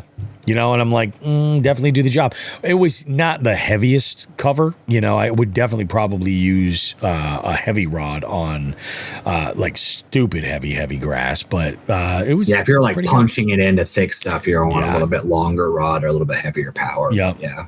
Yeah, it's good shit though. But yeah, you guys go ahead and let us know how you've had experiences in the past with a big worm, or are you going to consider it and give it a shot? In the meantime, we have one very angry Rhode Islander. Fuck that guy. Fuck that guy. Fuck that guy. Now, I will say that after this FTG, there is another call in the live well from Matt that has a little bit of a postscript about what you're about to hear. So here we go. Hey guys, Matt Thayer here. I don't know really what's in the water this year, but calling in for another FTG. I had an incident again in the wonderful state of Connecticut with some camp counselors, and she's some kind of supervisor, owner, or something of this like Christian Baptist something or other church, camp overnight thing, whatever, for the Lord. Anyways, I've had a couple of instances in this one area. There's a whole lot of rocks and a whole lot of grass. It's really good for a really good spot to catch fish in. I was over there. Nobody was like swimming. There's a roped off swimming area with some docks and whatever. I'm pretty respectable when it comes to swimming areas and everything like that, especially in the daytime. I'm not going to cast in the swimming area, because I don't want to get yelled at. Had to dodge a couple of rocks, and it ended up me at the ropes. So the swimming area, again, I didn't cast in there. But one of the camp counselors decided to yell at me, called me an idiot, this and that, that I was too close to the ropes. I was like, okay, well, there's no signs or anything. I'm saying to myself, I didn't say to him. And I said, okay, hit trolling motor. I was working my way out there. So I wasn't near I was near the swimming area, but I wasn't casting into it. Public body of water too. So, with a state boat ramp. Then a whole bunch of other counselors decided to, call me all kinds of names and tell me that they were recording me, this, that, and the other thing. And I was like, guys, it's a public lake. There's a state boat launch. And they're like, no, it's not. I was like, well, you want me to take you over there right now? I'll take you for a ride over there. We can check out the state launch. So the supervisor hops in his boat, John boat, whatever, idles over. And I'm like, I don't understand what the problem is. There was multiple people that saw you cast in the swimming area and this and that, and I'm a boater and blah, blah, blah. And I understand, but it's a public body of water, but you can't be doing that. It's like, okay, I didn't. They can say whatever they want to, but I'm going to tell you right now that I didn't. So, it went on that, this and that, and I'm very legal, with my boat and all this stuff. And he wanted to tell me about the size of my letters and how they weren't totally black because some of the reflective, black materials coming off of there. And I corrected him. I said, no, it's got to be a contradictory color to the hull. Has to stand out. It doesn't have to be black, because if I had a black boat, then you wouldn't be able to see black numbers. So he wanted to talk about my numbers, and I said, well, I could complain about your numbers too on your boat, because I can't see them. They're not legible. Well, he said, oh, well, it's on the plan for this week, this and that and the other thing, and I was like, there's no room to talk. So he decided to say that he could call Connecticut DEP and call the cops. And my friend that was on the boat, he said, well, do you want me to call him for you, make one step easier? Because I will, and he didn't want to deal with that. We kind of ended it somewhat civil. But I did actually email Connecticut DEP, waiting on a reply with the whole scenario, because I had another incident last year that I didn't call an FTG in, regarding a female lifeguard that said I was too close when I couldn't even reach the swimming area, nor was I casting at the swimming area. And then I wasn't moving away fast enough. This year, the guy decided to tell me how they own half the lake, They don't own the water though, so typical owner of something around a public body of water. I tried to keep this into one call, but Bobby will have to edit a little bit. Sorry about that, buddy. But, so, I was in Connecticut, some kind of sleepaway, church, camp, whatever. But yeah, so, guys, keep doing what you're doing. Go catch some fish and don't cast in the swimming area. Okay. Talk to you soon. So I know what's coming in the next call, but I want to say this right where we are now. And we kind of had this conversation. I don't know if it was last week in the show or something like that. Like, I think we were talking about Karens and like just harassment from people like dock owners and shit. Like, I haven't had many of those situations. And, generally most people, but I will tell you the first thing I'm going to do is I'm not going to tell them to call the cops because they probably know they're in the wrong already. They probably won't do it. So I'll just do it myself. Like if I've got cell service, I'll just do it myself. And I want to say this. So I just looked up right here just to see fishwildlife.org has a page about Connecticut harassment statutes. And the first thing says, no person shall obstruct or interfere with the lawful taking of wildlife by another person at the location where the activity is taking place with intent to prevent such taking. Person violates this section when he intentionally or knowingly, one, drives or disturbs wildlife for the purpose of disrupting lawful taking of wildlife. A lot of this has to do with huntings. Blocks, impedes, or otherwise harasses another person who is engaged in the process of lawfully taking wildlife, uses natural, artificial, visual, oral, olfactory, or physical stimuli to affect wildlife behavior, erects barriers with the intent to deny ingress or egress to areas where the lawful taking of wildlife might occur, interjects himself into the line of fire, affects the condition or placement. Does it say anything about like fishing or boating or anything like that? A lot of this is about that, but when I did a quick search, fishing is covered under this. So in most states, most states have some sort of law like this. Something like that. So like that's the thing. I know like a lot of people are like, oh, I don't want to call the cops, I want to be the bad guy. Get those nerds! No! That's what you got to do is get those fucking nerds. Get those fucking nerds. That's what I tell you. But my point is like you really need to be proactive. Like this kind of crap happens all the time. You know what I mean? And like, it just gets down to like, just make the point. Don't argue. It's not worth it. People are idiots. You know what I mean? And especially like, wait until you hear the follow up and you'll understand how stupid these people are. God bless. But yeah, I'm like, this is ridiculous. I hate that Matt had to deal with this, and it's tough because you get roped into it when you're in there. So they're engaging with you, and if you just engage them, you're like, I'm just going to call the cops, man. That's fine. Yep. I'm here. I know that I'm here within my legal right to be here. You're an asshole. I'm gonna eliminate the situation. You want a problem, you got it. But I'm going to do it legally. The biggest problem is with those situations is those people. Yeah, I know I'm generalizing, but they're arguing because they want to argue. So you're not going to be able to educate them.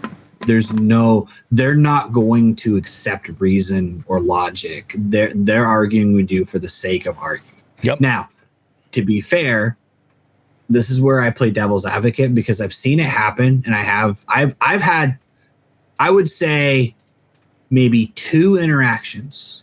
One of which was actually with Sean the Fisherman on an MAKB West tournament. Where a guy, and I wasn't even part of the problem, but literally one of the anglers fished this guy's dock, and then he proceeded to do circles around us with his little jet ski. I remember hearing about this. The rest of the tournament. Yep. But the fact is, like, you actually, and this is something comes from somebody who, and no one probably believes this, but I work customer service for a living. Having heard me on this podcast, probably nobody believes that. But at the end of the day, you're going to get more out of just saying, I'm within my rights to fish here and just move on. You're going to piss them off more by not engaging. Yeah. You're going to get yours by just not playing their game and sinking to their level. Yep. Then you are continuing to aggravate them and bring up the level of the tension. Because at the end of the day, like, don't get me wrong, I don't go out of my way. One thing I do, it's an ethics thing. Like, if I go to someone's dock and they're laying out there sunbathing, I'm not throwing my jig under there. I'm going to have the respect to not like be sitting there trying to pick apart a dock when someone's laying on their dock and sunbathing. But if I'm fishing and I come up and they happen to come out on the shoreline, I'm as cordial as I can be. And I think sometimes that's where some of these Karen interactions come from with the boaters. That's why I'm saying devil's advocate. Yeah. I think sometimes anglers are a little like, oh, here we go. Here's my Karen video. And I'm like, hey, you got a nice dock here. You got a nice shoreline. And you start it out with a compliment. And a lot of times they'll start a conversation with you and then it becomes a cordial thing. But the problem is they got into an argument with someone who wanted to continue the argument. And now every time they see a kayaker or a boater, they associate that bad experience with that person. So also be an ambassador for the sport and not be the dick that just keeps fighting and yelling. The other thing, and I'm glad you said the wording there, Mike, because you said you're like, educate these people. You can never educate somebody who does not want to be educated in that moment. They are so revved up to whatever point. All they want is that argument. That's it. So don't allow the law to educate them. You know, let them. I would do the same thing. If I got in that situation like he was in, that I would literally be like, and I would make a display of it. I would pull my phone out, I'd put it on speakerphone, and I would call the authorities. I probably wouldn't even do that. I'd probably turn my back to him and I'd be like, listen, I'm like, this is what I'm dealing with. Yeah. I'm like, I'm going to move. I'm going to do whatever. But like, you know, this is bullshit, you know, wait until you hear in the live ball, the follow up. Cause it's fucking, It's good. But yeah, it was just, man, that's shitty. People suck, and it's amazing how, it's the word that I'm looking for. I guess how ignorant they can be, yet at the same time so confident in their position. You know what I mean? It is crazy how, like, and I have run into a few of them, and and most of the ones I've had have been like, they didn't understand. And we were able to come to an accord. But like, it's amazing to me how many people like think that like, because they have a dock, now they own that 40 yards of shoreline. Yeah. It doesn't work like that. As a matter of fact, I could go sit on your dock, technically. I don't know. Not in mass. Laws. Yeah, not in mass. You can't step on the dock. I have had instances before where I'm like, shit, I gotta get this lure I hooked on the side of the dock or something. There was one. It wasn't even my lure. It was my dad. And I was like, so I spot locked the boat and I jumped off, and I'm like, all right, grabbed the bait, jumped right back on. I'm like, it's amazing. I would never, like 2 years ago, never would have thought I would have been that guy. Never. No way. Here we are. Yeah. Todd says that's trespassing here. And in mass, I believe it is too. But like that's the whole deal. It's like, you know, but if you have public access to a body of water and somebody has a problem with you fishing their dock, like there's a body of water right near me where there's a handful of houses that put up signs, no fishing. And I'm like, yep.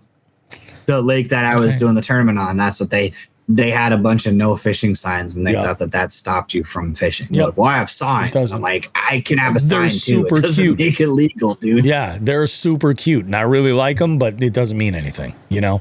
Yeah. Like, I'm able to get a permit for the fucking parking lot of this boat launch for a tournament. Tell me I don't have fucking access to this lake. Fuck you. Yep. You know, but it's like, it's just, you're better off always just like realizing that you're never going to rationalize or get them to understand. And it's not even about the point at that point. Like, you just got to let them do what they're doing. Pick up the phone. Done deal. And I'll be honest, from a safety standpoint, guys, you don't know if they have a gun. You don't know what they're packing. You don't know if they're going to run inside and grab a shotgun and start Well, you know, throwing lead your way. So don't get yourself in that situation. Just be like, hey, look, it's public water. I'm allowed to be here, and then move on. Yeah, just like, you know, hey, I'll let the cops handle it. They'll be here. Don't worry about it. You know, look up their house on Zillow and give all the information to the PD and be like, it's this house. I'm guessing it's this person. You know, oh, fuck them. All right. We are going to take a real quick break before we get to Julian in the beef seat. And I got to tell you guys, I'm really hoping that we can keep this communication with him going so that we can get a little bit more of like a supply of like research that's actually been done in the waters that we fish here in New England. You know, and this would be very, very cool. So he is a really cool guy. He loves to fish. He actually was I didn't even know that UMass Amherst had a bass fishing team. Did you know that, Mike? UMass Amherst. I was not aware. I didn't really think anybody in New England did. That's cool. Yeah, I had no idea. And so this is I feel like the doors are open. We're going to have some really, really exciting stuff for like up here in New England. So this will be awesome. Dude, if I was around when I was in school, I probably would have gone to UMass because I would have been all right. I would have never fucking made it in UMass, man. I would have never fucking. I would have ended up like fucking selling like fucking horribly made clothing in the Amherst Common, if you know what I'm saying. Yeah. Wearing Birkenstocks and just fucking being disconnected from reality. Some would say that that's the case now. You know, I just do it on a boat. I like to catch fish with Birkenstocks, Crocs. Potato, tomato. It's true. Oh, God. Wow. Yeah, I never thought about that. Fuck. Birkenstocks, Crocs are just EVA foam Birkenstocks. Really? Anyways. I mean, they kind of are. You know what I mean? We'll see you guys in a bit. Don't go too far. More Jigs and Bigs coming up after this. We'll see you on the live well on the opposite side of that interview.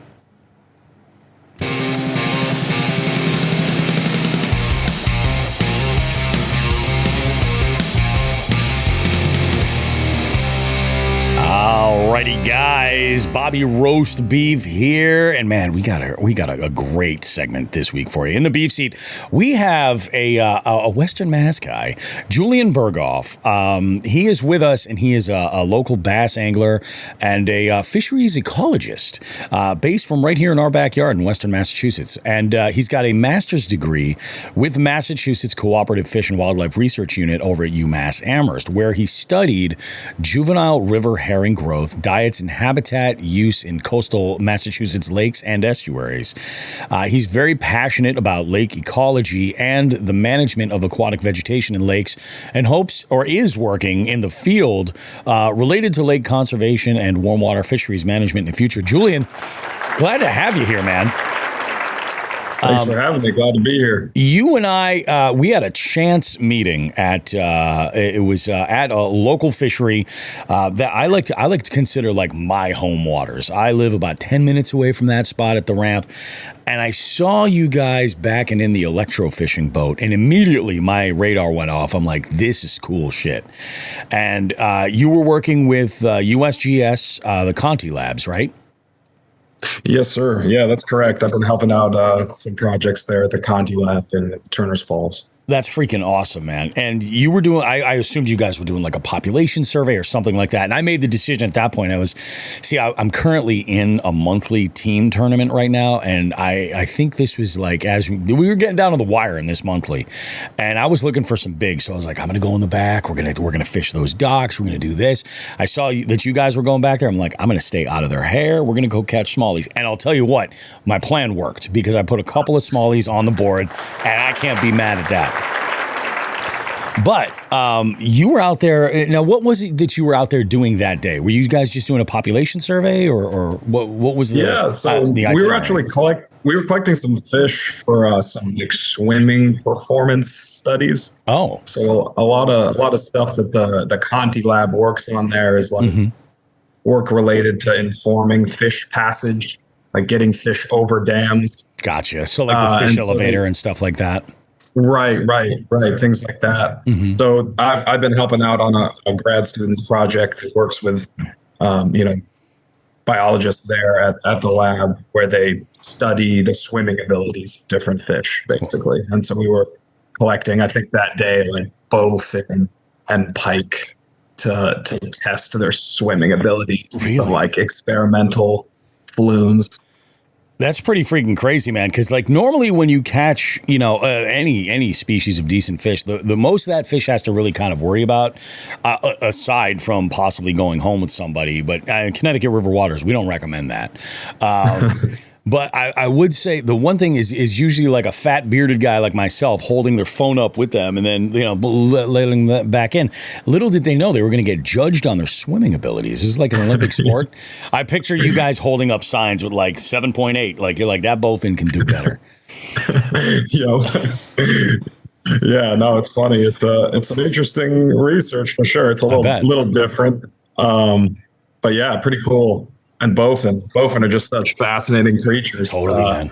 Getting to watch them swim was pretty cool. That river has so much, as far as species that have like history on this planet, bowfin being like they're prehistoric, but also sturgeon. And I feel like, I don't know, I might be a little bit biased or hopeful when I say this, but I feel like I'm seeing more sturgeon on the Connecticut. Absolutely. And I mean, yeah, no, there's really there's a biologist actually that works at the Conti lab that's doing a lot of sturgeon related work in the Connecticut River and Merrimack rivers. Yep. And yeah, they're really just trying to understand like how many fish there are and what habitats they use in that Holyoke Dam to Turner's Dam reach, because it's kind of like landlocked-ish population. Yeah, like it really is. There's some movement like over the Holyoke Dam, but not a lot. No, and there really is like a pretty large population of fish that is in the Oxbow Reach. It's crazy. It really is. Like that is when I bought my boat, that was the big thing. I was like, there's this fishery that we live by. It's not like a destination. It's not Champlain or Candlewood or the St. Lawrence or anything like that. But it produces some really great quality fish of all species.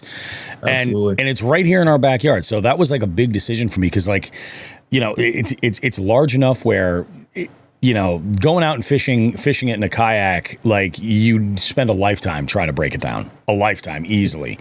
But with getting out there and just experimenting in little pockets here and there in a small boat, you can do that. It's pretty awesome. So let's talk a little bit about your background, both as an angler, like as you were coming up, how did you get into fishing, but also as a conservationist? Like where was that point in your life where you got really serious about like the ecology in these environments and the sort of the drive to make it somewhat better, or if nothing else, understand what we need to do to improve things?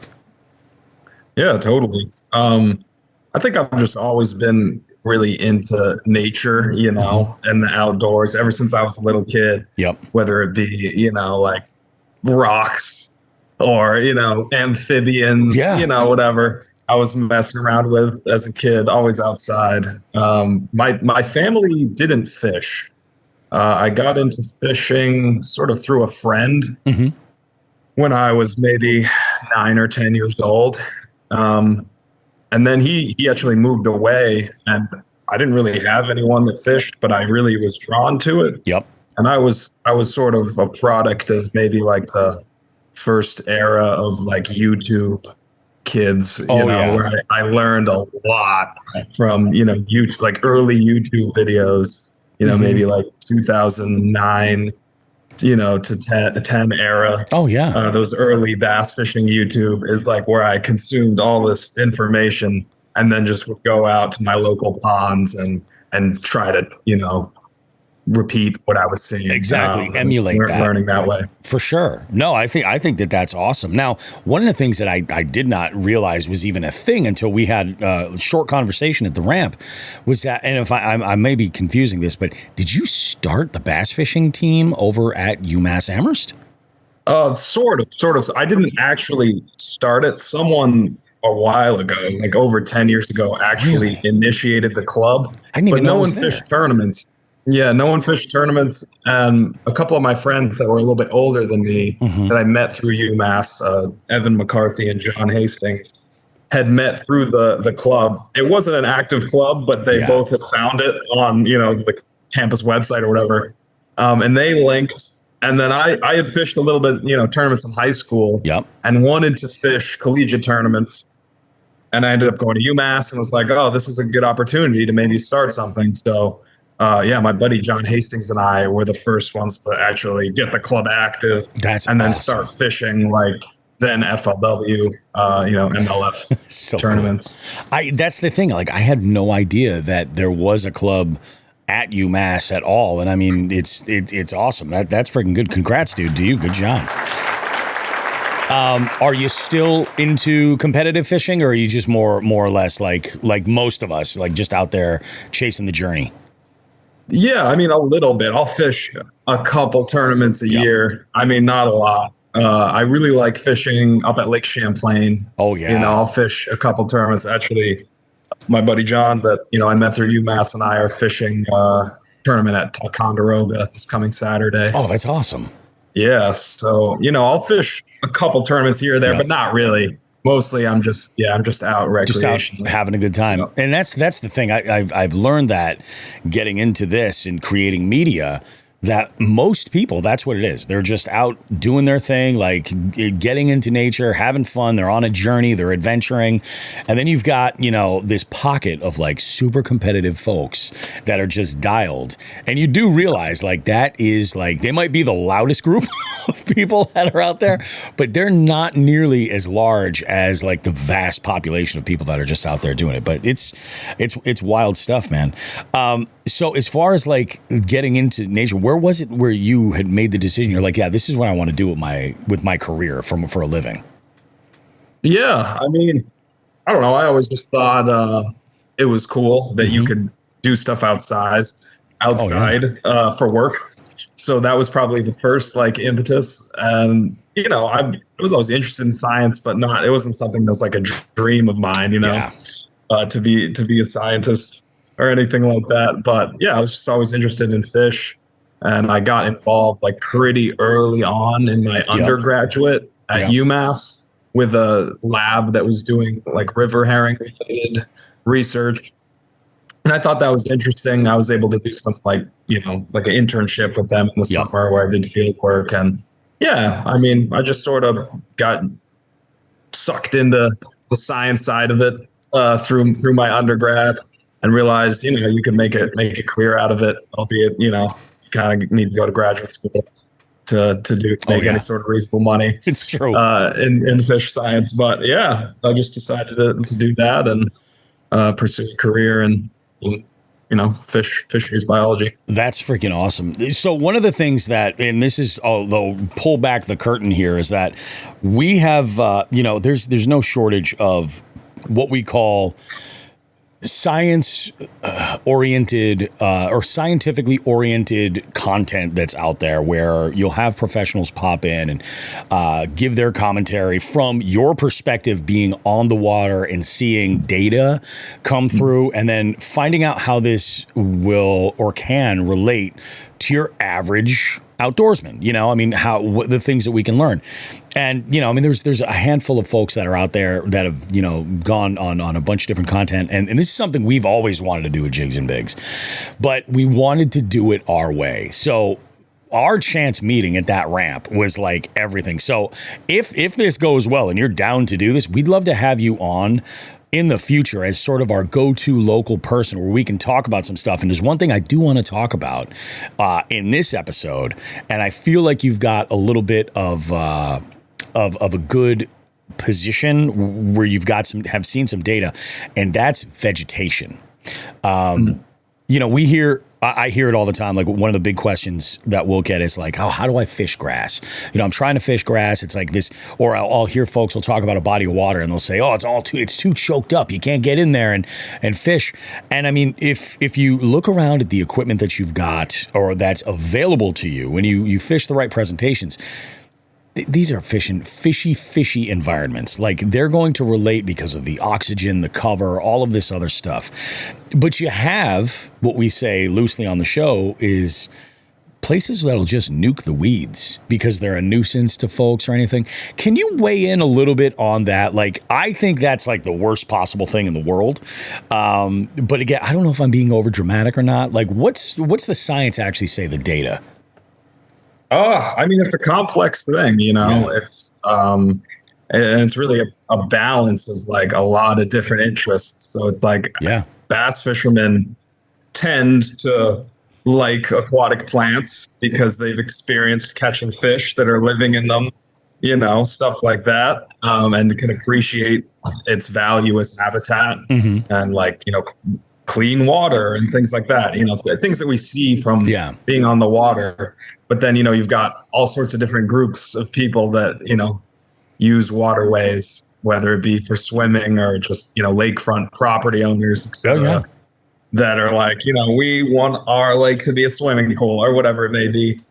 So, I mean, managing aquatic plants is like challenging because you are trying to balance all those different groups. But when it comes to like ecology of, plants in lakes or rivers or whatever it may be, I mean, just fundamentally, plants are super important. Yep. Right. I mean, they're like the base of the food web. They stabilize the bottom. They improve water clarity.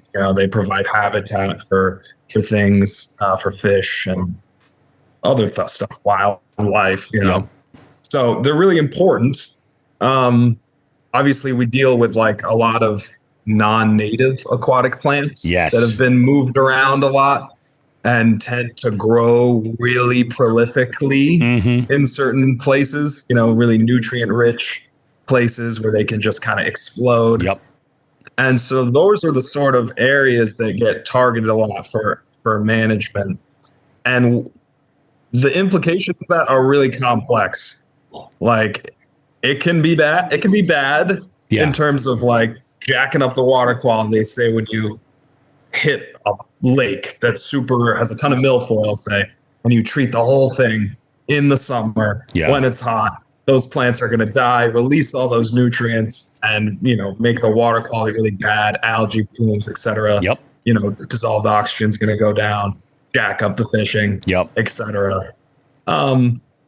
But it's not always that case. Like you could mechanically remove a small amount of plants away from your dock or something, and that's a super low impact management intervention. So these things are really complex and very system specific and context specific, but 100% a huge issue in like freshwater fisheries management and just like lake and management in general is like, what do we do with aquatic plants? It's nuts too, because like you mentioned the invasives specifically, and I think it was just this week I saw a post, I think it was on Facebook. Somebody had posted a drone image over that little cove that cuts off right before the Holyoke Dam where the 202 bridge goes over. And I mean, you look down there, this image from the drone, it looked like a golf course.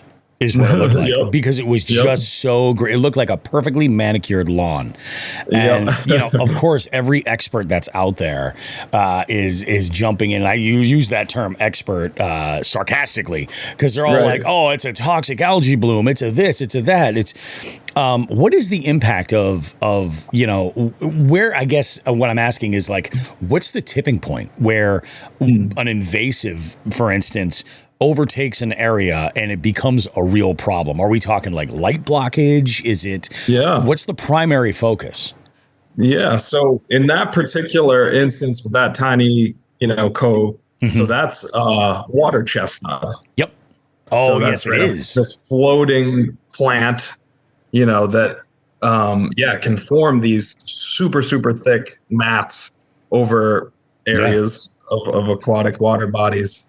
And that can be problematic. So in a place like that, that's a really, really shallow cove. It is like super shallow. That and very silty. That's the perfect sort of habitat that water chestnut will just take over the whole thing. And when that happens, when you have no light hitting the bottom and there's all this organic matter that's like in this dark environment just decaying. Oh yeah. You do get like really low oxygen. It can be a problem, like for the fish and stuff, Yep. But that's a super extreme example. Yeah. Like that's just a really, really small, really shallow cove. Most of the time in a more structurally complex place, that has bathymetry, deeper areas and stuff, you're not going to get plants to completely cover the whole thing. It does happen. And it can be, problematic, but you can still have, it's just dependent on scale. Yeah. Like you can have these places that have really prolific vegetation like that, but it's not covering the whole thing. There's still enough water volume with oxygen to supply those areas. Yeah. With, enough for fish to live. And it is the perception of when you have these really thick plants, like, and they're not native, like, this is always bad. That's not actually the case. Yeah. There's actually also a lot of ecosystem services provided by prolific aquatic plant growth that people often don't think about. They overlook it. Yeah, that makes sense. It's. I would love to get my boat back there and just like flip like a 1 ounce punching rig and just see what I can come up with. I've never fished down that far down by the dam. No, I take that back. Once or twice I have, but never anything like spectacular over there. But in that one spot, I'm like, man, I don't know if it's too shallow or not. I'm gonna have to fool around my map, see what I can do. Yeah, might be worth it out. My sense is that in the summer, it's probably when the water's at the normal pool, there really isn't much water in there at all. Yeah, and since it's all completely covered with chestnut, it's probably not great. That's probably not great habitat for bass, but I'm sure they use that like area in the spring. Oh yeah, like I would assume so. I would 100% assume there's some bigs in there using that as cover. I don't know. We'll fool around. We'll see what we can come up with. The other question that I have for you is this, and I've noticed this is something, I've got 20 years I've worked in the news business. I get the flow of information is always just skewed. Every so often in the last handful of years that we've done this episode, story comes along about some municipality dumping sewage into the river. Now, we've talked about this before when the headlines come around, and it's like only every once in a while do you ever hear about it on the news or anything. And the like knee-jerk reaction from everybody is like, oh my God, that's disgusting. I can't believe it. And everybody loses their mind. We had a listener reach out and actually share a link to a site just looking at Springfield alone, just Springfield, and how often they dump millions. And it's not like voluntarily. It's just that the infrastructure causes a flood, causing this to overflow. And I don't think that people realize how often this stuff happens. And from what I understand from this link, the municipality is generally responsible to make it public knowledge. So when it happens, and it's just constantly happening. I mean, I'm not asking you to like solve the problem or anything like that, but what is the true impact like? And I guess like how, like they talk about like, oh, the water's dangerous in the Connecticut River. I think there was an Ironman triathlon that they canceled they canceled the swim portion of it. So I guess it was like Aluminum Man. I think that maybe, I don't know. So they canceled the swim portion because of that. But like, what's the turnaround before the water would typically be looked at as safe for like regular usage? I mean, it probably depends on like the severity of the rain event and how long shit is flowing into the river for. Yeah, literally. But I mean, generally it's a couple days to a week. Like if it stabilizes. I mean, obviously it's the river with flow, stuff's getting flushed constantly. In terms of stuff that's like dangerous to people, like bacteria and stuff like that. Yeah, probably just like within a week or two of like really bad rain events, it's probably back to like safe-ish levels. But in terms of like more longer term, impacts of like nutrient pollution and stuff, like that's a little more. That's like the type of stuff that will change an entire ecosystem over time. Like the habitat is just totally different downstream of Holyoke and Springfield. Because of all the nutrient pollution, like the vegetation gets all soiled and stuff because of all all the pollution. And I mean it just accumulates sediments and stuff. And There was a big one. I think it was in the, what was it? The Delaware River, I think, if I'm not mistaken. There was a big sewage leak into that. And I want to say it was in like maybe April. I had this conversation with, who was our guest? He's right in that area too. High Speed Chase. He's a fishing rapper. He does a lot of like fishing, like parodies and stuff. Like the guy's awesome, super talented. But we were talking, and he's in that area, like Maryland, Virginia, and he's like, I want to go out and fish stripers, but he's like Delaware. He's like, I'm not getting in the sewer right now. And I think off the recording, I was like, that actually, as far as I'm aware, that happens a lot more often than you realize. Like, I don't think your average person is angry enough about like upgrading facilities to prevent that from happening so often. But that's just me, because every time somebody's like, oh, you fish in there? Didn't you hear they just dumped like X million gallons of raw sewage in there? And I was like, it happens constantly. Like there's a big rain and it just happens. And it blew my mind when I looked into it, looking at just Springfield alone. And I'm like, holy shit, it's like every 3 weeks. It's crazy. Yep. It's nuts. Yeah, it's challenging. I mean, it's a challenging problem, It definitely is. Get the funds, and to make these infrastructure improvements. It's like really hard. I mean, it's easy to say like, yeah, we shouldn't be doing this, but it's like we have these urban areas with people living that are often, this is like lower income areas. Like, I hate to say it, at least you made a really good point. At least that water is moving. You know what I mean? It could be worse. Yeah, no, there's no doubt about that. I mean, and then on the flip side, when you look at, say, all these lakes on the Cape with all the Xanadu mansions that have no public like wastewater treatment at all. None, no. That all their shit was literally flowing right into their lake. It's just leach fields. And then they're wondering why they're having algae blooms, Yeah, it's true. So it's really, this is just it's an issue we deal with all over the place. It is. What do we do with our waste? So let's talk more about fish and fishing specifically. What now on like your socials, you say you're an avid bass angler. What are like your top 3 species to target?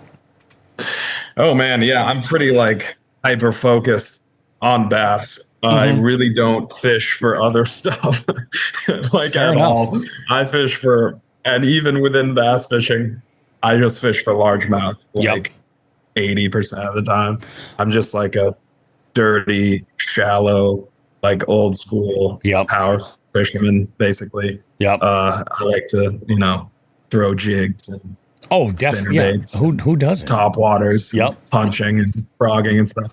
That's like mostly what I do, but I also like to fish for smallmouth, especially river smallmouth. On the Connecticut River. I really like big rivers. I like tidal places. But yeah, I'm pretty much super focused on bass fishing. I've been more interested recently in trying to fish for food. Thinking about that some. Sometimes I like to go to Quabbin and harvest some like salmonids of sorts. Sure, yeah. To eat. But mostly I'm just a shallow water largemouth guy. You make a perfect kind of transition, because that's what I was going to ask you about, was like locally fishing as a food source. You see that the state will make all types of recommendations on like what are safe amounts to eat, and then you'll hear often that like if it's a migratory or stocked, totally safe. Like you can generally rest assured, but like you don't want to be fishing like, I'm not too far from like Pequot Pond. You don't want to go pulling crappies out of there and frying them up, because you're pretty much just eating microplastics at that point. Yeah, I mean, Yum. I don't know. I mean, some of these lakes have like egregious histories of like industrial pollution and stuff, like PCBs and heavy metals that probably are good to avoid. Period. And then probably just moderation is the key for some of these other freshwater bodies. But like if you're eating a couple crappie, now and then, like really most lakes, you're probably not gonna, get anything crazy. But yeah, you don't want to do it all the time. And I think that's the thing, the all the time, like, because that's what I do for my day job is I host trivia nights. Like I go and I have an entertainment company, and people find out that I'm the same Bobby Roast Beef that hosts this podcast, and that leads to great conversations. Yeah. But I have just my experience. I 100% can tell when I'm talking to a trivia player that catches and keeps everything that they catch. I 100% can tell if I'm talking to somebody from the White Bucket Brigade every single time. And the proof is in the score on the scoreboard of how they did at trivia. And I'm like, my God, yeah, there's something eating your brain, bud. There is. I'm just saying, maybe you want to stick to stalkers. You know, that's funny. I don't know. That's just my experience. Maybe I'm wrong, but I'm like, yeah, there's something going on. Yeah, I think you might have mercury poisoning. It's just, see a doctor, maybe. But yeah, dude, it is just freaking wild. And, harvesting fish is part of conservation, keeping that population somewhat in check. Is there, what can be done as far as like efforts? Or has that been something like we see this all the time? I use Pequot Pond as an example. That place has no shortage of 10-inch largemouth and the slimiest slime darts that top out at about 12 inches.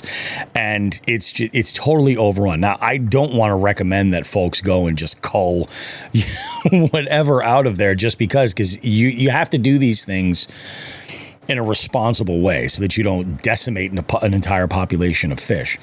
But is that something that follows under a state organization? Like, is there something that can be done?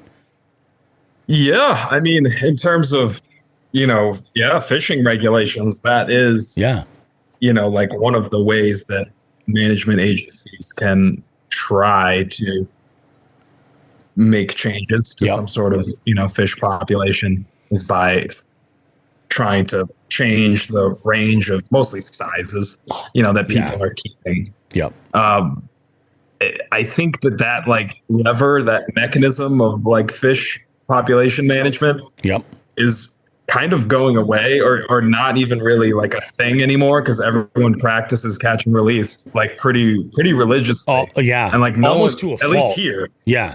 For bass, Yeah, it's a small window of people that are keeping bass regularly. Yeah, it's small. And this may be different, in other places, but so like in theory, they could like do some sort of different like size limit thing. If they were like, this lake is overrun with small fish, we're gonna do like a slot limit where like you can keep the tiny ones and you can keep like some giant ones, but you can't keep like all, you can't keep all the mid to nice sized fish. Yeah. Let them. You got to release those. So, yeah, I mean, that is done by like state agencies. Not really here, though, because there's very little effort put into like bass management. Oh, yeah. In Massachusetts. But in theory, a state agency could do something like that. There are some like slot limit trophy bass lakes in like Connecticut, for example, where they have like more of a warm water fisheries division that works on these sort of things. They do have an interesting, like there's a spot that I like to fish over there, and their slot I think is something like 12 to 16 inch, but you have to release everything that's outside of that. So I was like, okay, so that's pretty cool. I mean, that said, I've caught a ton of fish there. I have caught a ton of smallmouth there. Very rarely do they even hit the small end of that slot. And I think I've caught 2, maybe 3 that were within that slot size. That was it. Yep. But I've probably caught hundreds. Like there's plenty of small ones. So I don't know if where people are doing, but I think that's a role that like fishing media could utilize to say, hey, if you gut hook a fish, bring it home. You know what I mean? Like if that fish is like the possibility that it's going to go, take that advantage of that. I always try to say like, hey, do it safely, obviously. Like if there's a notice that like, hey, this water is polluted, don't consume X number of fish here. Maybe don't make that a regular practice. But like if you're going to, if you gut hook a fish and you're like, all right, we'll throw this guy in the cooler, something like that. It's beneficial for the fishery and beneficial every which way around. And much like Like we were talking about invasive plants, just keep them in check. Yep. Wow. Yeah. I mean, I think that, there is a lot of stigma around like harvesting, especially bass. Oh, definitely. Yeah. But yeah, I totally like it's a part of what we do. And I think a lot of times it's the responsible thing to do. Yeah. Like if you're releasing a fish and then you're like, this is going to die, then you might as well eat it or do something with it, as long as it's of keeper size. Oh, definitely. And, there is also I've heard it a million times too, where you're like, oh, this fish is not going to make it. Something's going to eat that fish. Like, let's be honest. There's a snapping turtle that's going to scoop it up. Might be a big catfish that's going to come and slurp it down. Like, something's going to eat that fish. In fact, I was just, this is a magical time of year around the Connecticut River where you have the shad that run. They seem to have no problem getting over that fish elevator. To the point where after they're done doing their business and you just have dead shad everywhere. There was this one day, Julian, it might have actually even been the day I bumped into you. I saw the fattest raccoon at like 9:30, 10 o'clock in the morning, just running up and down the bank, like just waiting for a shad to get close enough to be able to grab it, just floating. And he got his hands on one. He was so happy.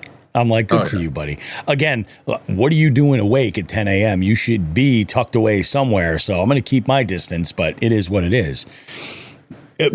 Yeah. No, those migratory fish, man, they're super important. Yeah. They bring in all this stuff from the ocean and just feed everything. Yeah. Wildlife. I mean, people, historically, but fish. I mean, those fish that go back and forth to the ocean are just these really important vectors.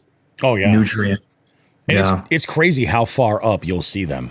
Like it really is like that. Things like the fish elevator, they do move fish, and obviously south of the dam, that's shad heaven. Like if you're looking to catch shad, you want to be south of the dam for sure. But it amazes me every year. I'm just like, wow, there's a good amount up here, and I'm only seeing what's dead now. You know what I mean? Like what's there now, but I've yet to hook one up there. South of the dam, yes, but north of the dam, no. I've yet to hook one. Most times that I see them, they're just floating by. But freaking wild, man. Freaking absolutely nuts. So let's talk gear and rigs and stuff like that. So you like power fishing quite a bit, right? What's your typical method of fishing? Are you mainly a kayak guy? Are you a bank beater? Or are you big boat?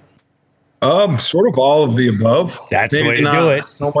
Maybe not so much bank beating, a little bit here and there, and some ponds. Yep. Or the quabbin sometimes, shore fishing. But no, I mean historically used a lot of canoe. Yep. Not so much in the canoe anymore, but I'm always partial to the canoe. And then I use a lot of like small card top boats to hit little ponds. Always handy. Like Bass Raider. I got my buddy's Bass Raider that I keep and fish out of, and also I just got like a crawdad, just these little plastic boats that you strap a trolling motor on. That's kind of my stuff for the smaller places that don't have boat ramps, and then I have a bass boat too, for fishing bigger places. The Connecticut River, and when I go up to Champlain or whatever. What are some of like your bucket list fisheries? Like, have you traveled previously to get around or is there something that you're like, definitely want to go and fish this spot? Yeah, some. I mean, I've traveled some, like a little bit for some tournaments and for fun, nothing too crazy, but I've been somewhat around the country fishing. In terms of bucket list places, man, I've been talking a lot about doing a winter trip to Florida. I've one of these winters I'm gonna tow the boat down. I really want to fish that Orange Lake there. Oh yeah, it's kind of in north Florida where there's 13s. Oh yeah, and hydrilla. That's kind of a place I've been thinking about. Also, Santee Cooper in South Carolina, I've been thinking about. Yeah. Let's see what else. I don't know. That's what comes to mind. Honestly, the California Delta. Super random, or the other side of the country, but that's like my favorite. type of fishing. The number one bass lake in the country, according to, I think it was BASS, just put out their list for like the second year in a row was not the Delta. No. It was Clear Lake. That's Clear what Lake, it was. Yeah. But it's funny you mentioned Santee. I was supposed to fish Santee Cooper this past April, and which would have been prime time. It would have been so good. And my wife and youngest daughter were planning a girls' trip. Long story short, my wife had this airline credit. She was like, I'm going to lose this if we don't use it. So we're going to go away this week. But she wanted to bring, we have a couple of dogs. One of them is very special needs. And she was like, I want to bring Eleanor, but I don't know how she's going to do on the plane. And she's like, wait a minute. We're going to South Carolina. She's like, is there a place down there you can fish? And I look at the map and I was like, wait a minute, hold on. Yes. I was like, absolutely. Cypress trees, say less. So I'm all kinds of excited about this. The day before we are ready to leave, this little dog ate something that caused her to break out in hives. So my wife is like, I booked this. I can't cancel it. What am I going to do? I was like, you're going to go on the trip. I'll drop you off at the airport. You go have fun. I'm going to hang out here. I'm going to give her a couple of days and I'll take her to the vet. So I never got to fish Santee. And I am you're a good man.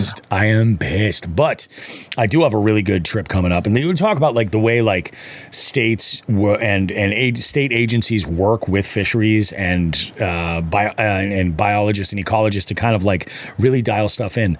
I got a buddy of mine, and I'm trying to inspire him to like really send it. So we're going to Millwood in Arkansas in February. So that winter southern trip. Oh yeah. Millwood fishes what it sounds like from what I've heard is similar to Santee, as far as like shallow, lot of cypress trees and things like that. Thing is with Arkansas is they just started a state organization that is similar to Texas's ShareLunker program, except there, instead of it being 13 pounds for entry in there, it's just double digits, 10 pounds and up. And it only runs like essentially pre-spawn is the window that they monitor for. And they do awards and stuff for high quality fish that are caught outside of that season, but they take all the information, all the numbers and everything, and they do something very similar. So I told my buddy, I was like, look, we're going to go and get some like double digits. It's just, we're going to go send it. We're going to go for a week. No guide. We'll take the boat. We got a cabin. We're staying there for an entire week. I'm like, we're just going to go and fish the hell out of this. And he's stoked. I tell everybody all the time, I'm like, you just take the trip. You never get that opportunity again. If you can make it happen, take the trip. Go for it. Yeah. Absolutely. That sounds like a great time. Yeah. Get out of the snow and bullshit here and go lean on a couple big ones. That's what I'm hoping. And that's why, like, do you ice fish at all? Not really. See, not really. I'm the same way. Yeah. Yeah. I get it. It's fun, but like, I don't want to drag all my stuff out there to set up and just get skunked and, cook and drink and hang out on the ice and all that. That stuff's fine, but have the overall risk of, to me, I would rather say like, yeah, winter sucks, but hey, for this period of time, I'm going to be in a different part of the country with my boat, with my gear, and have myself a good time. So different strokes for different folks, man. What, when you're going out for the day, maybe it's tournament day or maybe you're just going, what's the soundtrack like to hype you up? Soundtrack. Oh man, I don't deviate a ton from just the music that I listen to. I listen to a lot of hip hop. Yep. Like 90s hip hop. Oh yeah, it's the best. Big into it. Yeah, and more recent too. But yeah, I listen to a lot of hip hop, a lot of jazz. Sort of music, a lot of Latin music. Oh yeah, really like Afro-Cuban music. I'm a musician, a percussionist.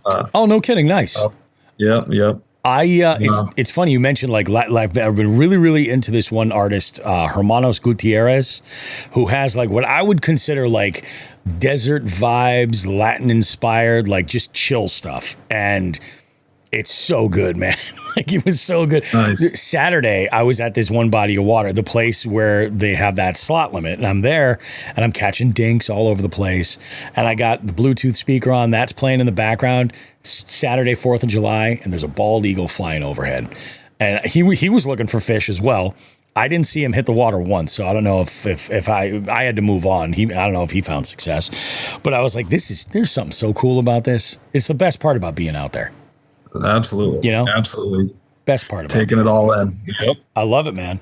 Now, you know, that first trip when you're going out and, you know, like it first thing in the morning, most of us stop at like a gas station, fuel up the boat, fuel up the truck, like maybe grab like something to eat and something to help us wake up or something like that. Walk me through that journey. What's that stop for you generally like? I know it sounds stupid, but this is like fishing culture stuff. This is it. I mean, recently I've been trying to like make my own food and stuff, but yeah, I mean, I'll normally, get gas and stuff at the station, a bag of ice, definitely, for the cooler. Yep. Normally I'll have my own stuff, coffee I'll make at home, just black coffee. It's better that way. Yeah. In the morning. I've been trying to, just like eat a little better shit while I'm fishing. Nothing wrong with that. As of late, just to try to keep the energy up, not crash on the long days. I eat, try to eat a lot of like fruit and nuts and hippie shit. Yep. Nothing wrong with that. Is Western my Massachusetts, go-to. Yeah, I can't, I can't hide, Yeah, no. But yeah, I mean, if I were to grab a snack from the gas station, probably sausage, egg, and cheese. Yep. With the coffee. Yep. Bag of ice. For sure. For the beverages. I can definitely appreciate that. I've realized very early on that like I will wake up the family if I try to prepare anything to go. So I'm just like, I'm going to get out of the house. And in fact, I try to hitch up the boat the night before and then sleep up until the moment that I'm going to go. And my biggest thing is I oftentimes won't eat much until I'm done fishing for the day. So like what I'll do is I'll grab like, it's usually something to wake up, like I don't really do like energy drinks, but like a coffee, even if it's one of those canned coffees or something like that. And then I'll have like a little something before we hit the water, if at all. But I'm a big jerky guy. I'll bring like a huge bag of beef jerky and just share it with everybody. That protein and that sodium goes a long way. But there's a buddy of mine that got me started with, water is essential, obviously. And yeah, you can hydrate with some nice crisp Diet Cokes. But drinking actual water is definitely a bigger benefit. But I've started adding on the really, really rough days, this stuff called Element. And it's basically just minerals and sodium you add to whatever water. And I usually mix it pretty heavy. Like I use 32-ounce bottle of water with one packet. And it's amazing the impact. Like it'll be like 2 o'clock in the afternoon. Sun's been killing me all day. I'll finish that water and I'm like, this is awesome because your body holds it instead of it going right through you. That is important. The electrolytes with the water. It does make a difference. You can feel it. I got one for you on that. Yeah. On that number that I've been getting into in the hot months is get a some sort of Tupperware of watermelon and put it in the cooler, and a little bit of lime juice on the cold watermelon. Really? Unbelievable. Okay. Unbelievable. That'll bring you back to life in the middle of a 90-degree day. Like, oh man. That stuff hits. We had one of our close friends of the show, Becca Yassine, was on, and we were talking about snacks on the boat. And she's like, "You can think this is stupid." She's like, "Get like a decent size, not a huge watermelon. Throw it in your cooler." And she's like, "When it's so brutally hot, cut that sucker open. And even if you just have to eat it with your hands, like a wild person, like just dive." She's like, "It will refresh you in ways." But the lime juice, I think, is like that's key. Yep, little lime on there. Oh man, so fire. You mentioned that snacking on fruit is a good one.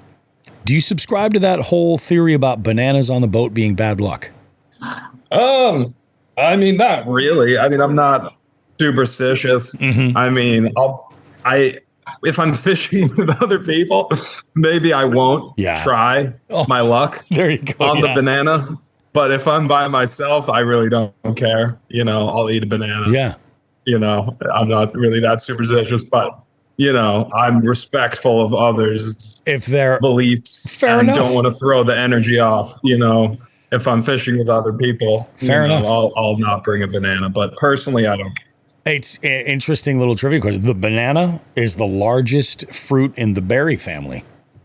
Oh wow, the banana, interesting. A berry. Who knew? Who knew? That you wouldn't know.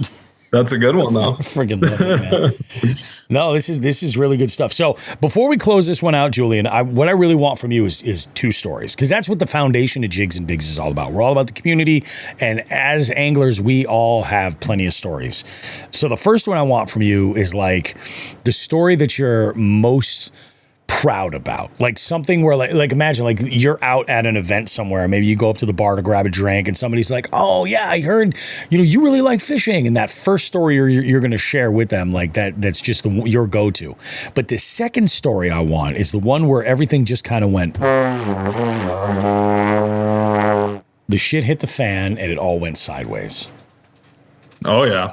Got a lot of those. Yep. Man, it's hard to rack the brain even off the top. There's so much that you accumulate over the years. Oh, definitely. I'll pull some out that are more fresh in the memory. Just because I'm about to go back to Champlain, a pretty awesome one was I fished a tournament last year, same with my buddy John at Ticonderoga there, Southern Champlain. Mm-hmm. And we had a pretty remarkable day. I will say it was fantastic. So we love punching, we love frogging, punching, fishing super heavy grass. Yep. And the past, I guess, several years, I take it, the veg has been a little different on Southern Champlain, like not a ton of areas where it's like matted. Yep. Oh yeah. But we were able to find this one small area down there that had some mats of coontail is the specific plant. Oh yeah. That bristly hard stuff. And it was matted in like 6 or 7 feet of water, just cavernous mats of this coontail. And so we knew, this is where we're going to spend a bunch of time. We got some bites in there in practice that we, shook off or whatever. So yeah, basically we stroll into this little mat area, and start to get settled in, flipping around in the morning. And I don't remember, maybe John got like a nice one, like I think like a 4-pounder or something out of this coontail mat. And on our second pass around it, I get bit, set the hook. It's really thick stuff, so you can't really tell how big the fish is until it comes out. Oh yeah. So I'm pulling on this fish, pulling on it, hard to the boat, and then it finally comes out of the grass, and I just boat flip it right in the boat. Boom. And we're like, oh, what is that? Like, that's a freaking giant. So sure enough, just boat flip like a 6-pounder. Oh yeah. Yep. In the middle of a tournament, which is pretty cool. On tie, you don't catch fish that size every day. Oh, exactly. And within the next, I don't know, I want to say 20 minutes or half an hour, boom, again, another bite. Same situation. Can't see how big the fish is. Well, flop it. Another 5 1/4. For real. Okay. Out of one mat. Like small, couple boats. That's crazy. And we got a couple other bites in there. We tried to get some other fish. Our smallest was maybe 3 and a half. So we had a really good bag. But we, tried some other stuff out, out in the lake. Came back. I don't remember if it was cold or not. But anyway, basically we caught a 23-pound sack out of one coontail mat. That's insane. Because you don't normally find like sizable fish grouped up in one little area like that. Like in one mat. That's pretty damn good, dude. That's a good day. We got so lucky. Like catching 2 over 5 on Champlain in a day is pretty rare. But to do it out of one mat is like it's just luck. That's crazy, dude. Was the sun like super oppressive that day? It was hot. It was hot and sunny. I wonder if they were just looking for cover from it, to get definitely. out of it. Yeah, and the key that I found, this is some mat some punching juice, is you'll often get those groups of fish in mats that are over deeper water. So like if you're, I would say like anything like 3 foot and less, like you might catch some fish, but there's not a lot of, because when the vegetation makes this big cavern, everything dies underneath. Yeah. So if you have only like a little bit of water, it's super thick and it's not, you can't support a ton of fish. But if it's like this mat that's over like 5, like 8 feet of water, that's where you'll find those more real estate groups of fish, in the mats. That's freaking awesome. Before you get to the epic fail, I want to, you mentioned like, pads and topwater power fishing. I want to share with you a bait that I just got my hands on this year. It just came out and it is insane. This is called the Swim Frat, and it's a combo with the Titan Diver Plus. It's an 8/0 hook, but this weight you can take off. Like you can take that weight off and use this. And basically it's a TPE plastic. It's a rat body, but it's got a paddle tail on the back. And this thing is absolutely badass. Like I've been addicted with it. I will say when you cut it off, put it back in the original packaging so that it doesn't like get too hot in the sun or whatever and shift its body. Somehow I got to try and bring one of these back, but they come in a 3-pack and they are absolutely amazing, man. I can't say enough about it. Yeah. Very, very cool. And I think they're like 5 inches long, the Swim Frat. Just a beast. Huge. Nice. Yeah. Nice. Yeah. That's a fun technique. Little, swim baits on a weedless hook.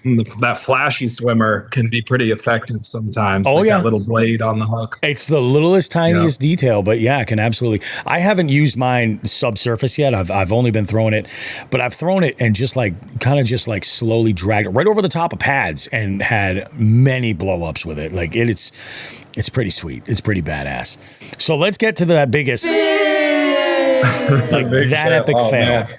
Like every time I go out, well, that's how you know you're a real angler, If you're like, so here's the good and here's the litany of bad shit that happened. Yeah, there's just so much.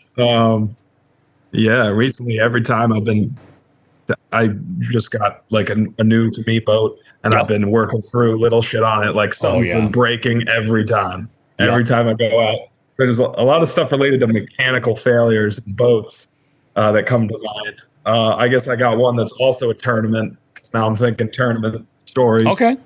So my buddy John and I that I fished with in college and still do, we fished a MLF or FLW, whatever it was, then collegiate tournament on Lake Erie out of Sandusky, Ohio. Oh, okay. Yeah, so we never fished out there before, and we're like, grimy largemouth guys. And it's right. The launch is like right in Sandusky on this bay. I guess Sandusky Bay. I think is what it's called. I don't even remember. But yeah, there's a lot of like kind of grass, largemouth habitat in there, and you can catch maybe like 13 to like 18 pounds of largemouth if you have a really good day. Yeah, and maybe do okay, but you can't compete with the lake. Yeah, smallmouth. No, if you want to win. But the weather often plays a role where, historically they had canceled a lot of the collegiate tournaments at blows. And then everyone's just fishing in the bay. Yeah. So all that is to say, we kind of split our time practicing in the bay, more largemouth stuff. Yep. But we also tried going out on the lake. And that was interesting. We were in my buddy's dad's Ranger. Oh, man. 20-foot Ranger. Okay. 1996 with a 200 Mercury on it. Basically, the thing only just saw like tiny central mass shit boxes. It hasn't really been on a big place in a while. And so we tried going out in the middle of Lake Erie, obviously, as one would when you're practicing for a tournament.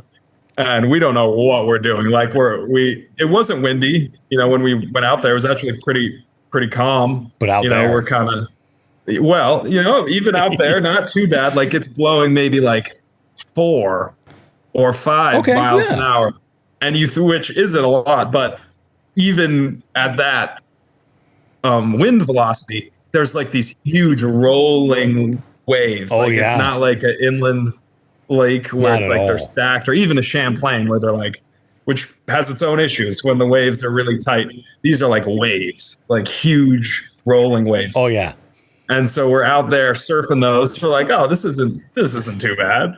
We're getting out there. We go to some random shoal, catch like a drum, get way too close to a walleye guide boat, and they yell at us. Not catching any smallmouth.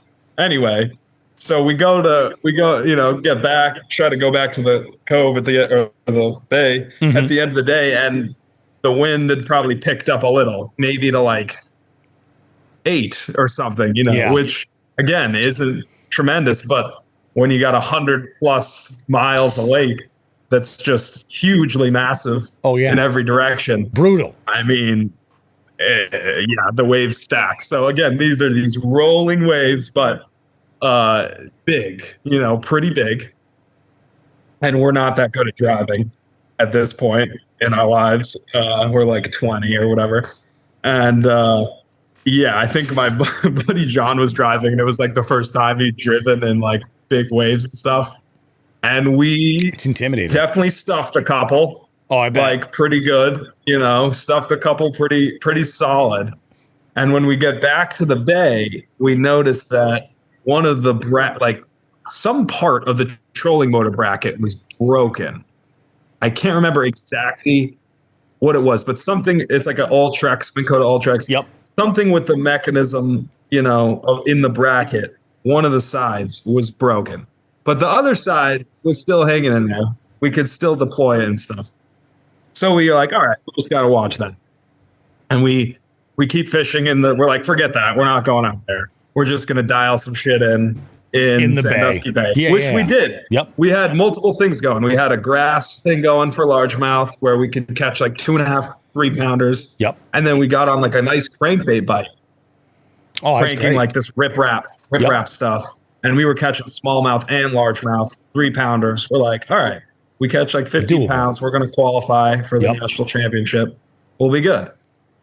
So we go out the morning of the tournament. We go to our grass fish. We caught a limit pretty fast, maybe like 12 pounds or something. Okay. Not bad. And we go to one more. Yeah, we go to one more spot, like this grass spot for largemouth. And we're like, all right, we're going to go to our cranking. Because the cranking stuff was better, actually. Like we were getting a lot of bites doing this. And we go to pick the trolling motor up to move. We're like, all right, let's go to the crankbait stuff. We got like 4 more hours. We're going to, easily toll a couple 3-pounders. And I go to pick it up, and the trolling motor completely breaks out of the bracket. And I just lay it down on the front deck. And we're like, oh shit, what do we do? And it took us because we're dumb and we're like freaking out. Took us like 20 minutes, half an hour to realize like, hey, we could probably just run to our stuff over there and then put the trolling motor in the bracket and just leave it and go, as long as we're not constantly picking up and deploying. So like, all right, let's try that. And so we literally take a ratchet strap and strap the trolling motor to the deck and shoot across the bay to our crankbait stuff. And we at that point didn't have a lot of time to fish, maybe like an hour and a half or like 2 hours. Yep.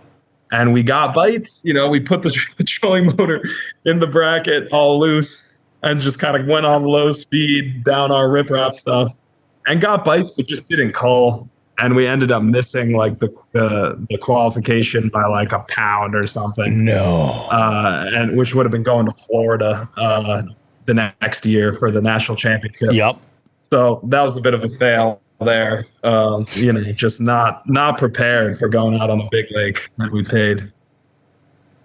I mean, I've had days where like I was out on the St. Lawrence. You ever fish the St. Lawrence? Very briefly. Okay. Yeah, when I was a kid once. I have a chip on my shoulder with the St. Lawrence. So I went up there for a weekend with, he's actually the tournament director for Jigs and Bigs, Mike Hansen, Binny Outdoors. And our first time going out, I was like, yeah, I'll take the boat. It'll be great. Like my boat, you've seen my boat. It's a deep V. Like it's It's a small deep V, but like it can handle some shit, it's all right. It's got a 50 horse motor. It's nothing crazy. I'm not going out on the lake. I'm not, like, unless it is a still calm day. Like I was out on St. Clair with that boat, and it definitely did the job, but we had one day where there was some weather and it can get sporty. Like you're like, I'm a little out of my element here. You know what I mean? And my, 55-pound thrust power drive trolling motor is only so beneficial in certain situations. So like my fishing technique had to change for the St. Lawrence entirely. Like it was all about using current and just like directing the chaos, was kind of like where we were. We make this decision on the last day we're going to send it. Now, keep in mind, I've been skunked the both days we've been out there. We've only had bycatch in the boat, realistically, other than Mike's first fish. And we go out there and we had this plan, like, because we do a lot of content, and we were going to do this challenge. We called it the Alabama Hot Bag Challenge. I'll get into details about that. Actually, no, you know what? I'll just send you the video.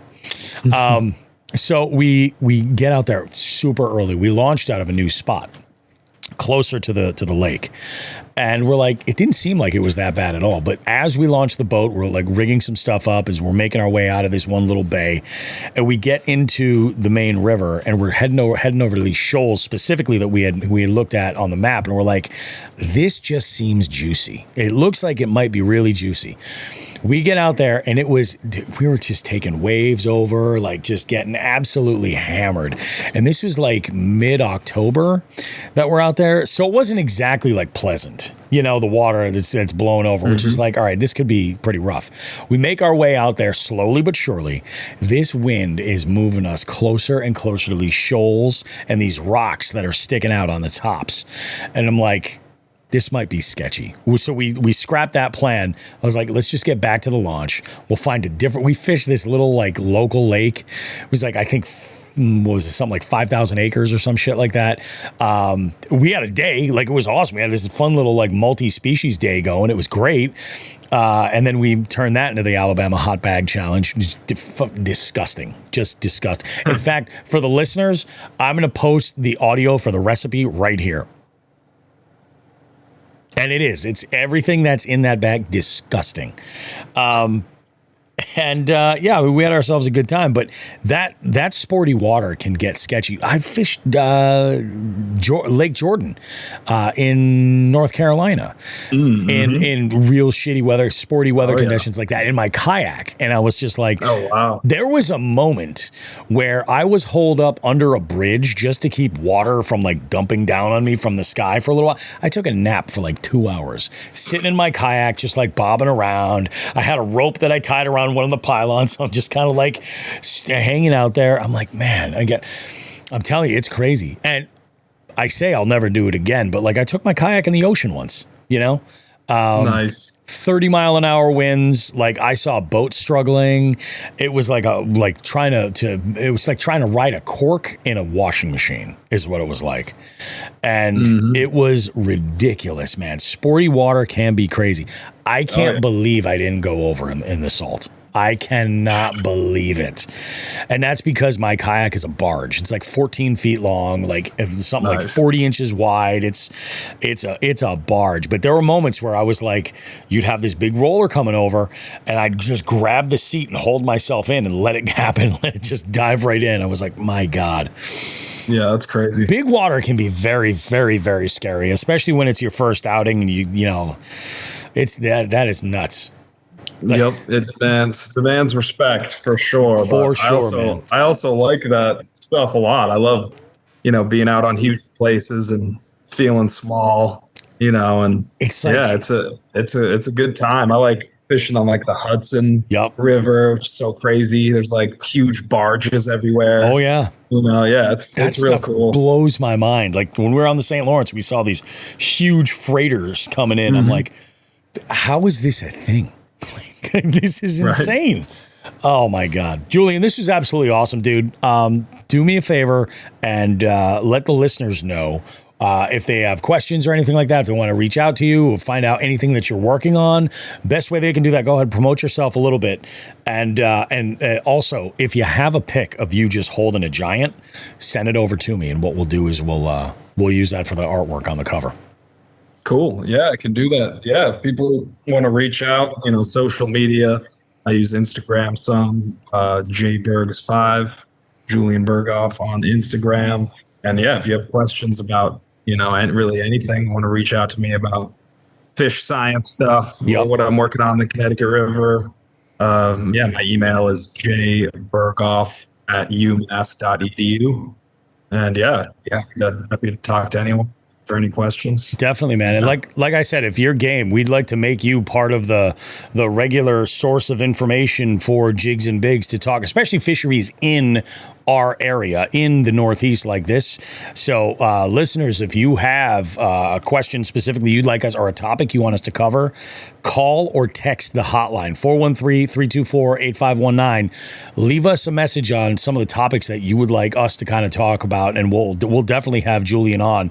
In fact, I would love to have you on as a guest co-host with my co-host Joe, because I think he's probably got other ideas for questions that I haven't even considered yet. So could be really good, but we'd love to have you back on, Julian. Thanks so much. Absolutely. Yeah. Thank you for taking the time to talk with me. And I would be happy to jump on again anytime. Definitely, dudes. Awesome. You guys have yourselves a great one. We will see you with more Jigs and Bigs goodness in the live well coming up right after this.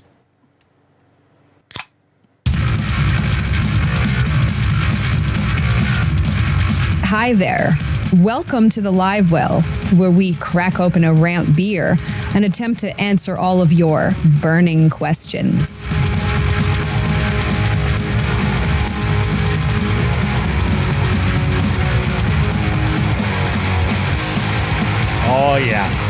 Oh yeah, bud. Yeah, here we are. The Live Well. What is becoming like my favorite segment on this show, because it's like the water cooler or the ramp beers portion. We get to have great conversation with our listeners. They call and text us. We have a couple of texts that came through, I believe, from the Canadian Koala, and also one from Eli. So we're going to hear from Eli 3 times here. Let's just pull the Band-Aid off right now. Hey boys, it's a question for the Live Well. Walking around thinking about this. When do you guys, it's kind of the debate of upkeep lures versus just go out and buy a new one. When are you trying to upkeep lures, sharpen hooks, change out blades, change out hooks if you need to, versus just going out and buying a new one? What are your thoughts on that? How often are you upkeeping baits versus how often are you buying just brand new ones? Just want to hear a deep dive on that. And what do you guys thought? Man, I'm gonna tell you honestly, like primarily we're looking at like hard baits, because like I'm not gonna, if it's some type of jig oriented bait, I'm not gonna try to fix it. You know what I mean? I have had some like jigs or bladed jigs or something where like maybe I get a little rust on the hook, something like that. I put it away. It was a little bit wet or something. I have brushes that I will try to clean that rust off there. Generally, those I will ditch. If it's a hard bait and I manage to keep it that long, the moment those hooks begin to fail me, I'll change them out. So they don't necessarily have to break, but like if the barbs get fucked up, if I have I'll give you a perfect example. One of my sack pig rats right now has a treble that's got one of those hooks just snapped right off. And as soon as that happened, I changed it out. That was at the beginning of the season. So stuff like that, especially like with rats, like tails, I try to fix the tails, all that, so that like they're ready to go in that situation. But generally, if it's got like a single hook where there's a jig head and a skirt, I'm probably just going to replace it. What about you? A lot of it has to do with the cost of the bait too. So like, yeah, that's true. If it was an Ozark Trail square bill, I'm probably just going to throw it out. Yeah. If it's a Mega Bass Vision 110, different story. I'm going to go buy the hooks that go with it and swap out the split rings and the hardware. There is one exception to that, is if it's a bait that I can't get anymore. Yes. I'm going to go as far as I possibly can to revitalize that thing. Yeah. Because I've got some square bills and some other baits that were made by Bandit that doesn't exist anymore. Yeah. And like there's just something, and I've got baits that like half the paint's missing off on one side of it because it's got so many fish. Then I will do everything I can to tweak that thing and fix it.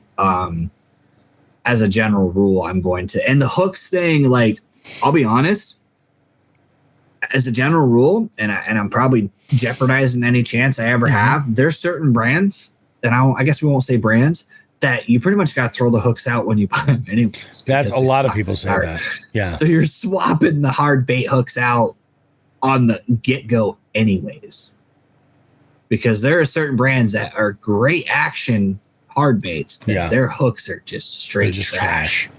And honestly, on the other end of the spectrum, like, let's be honest, Mega Bass jerkbait hooks are the stickiest, most violently sharp hooks that you'll ever use, but they bend out and break so freaking easy. They're so fine wire.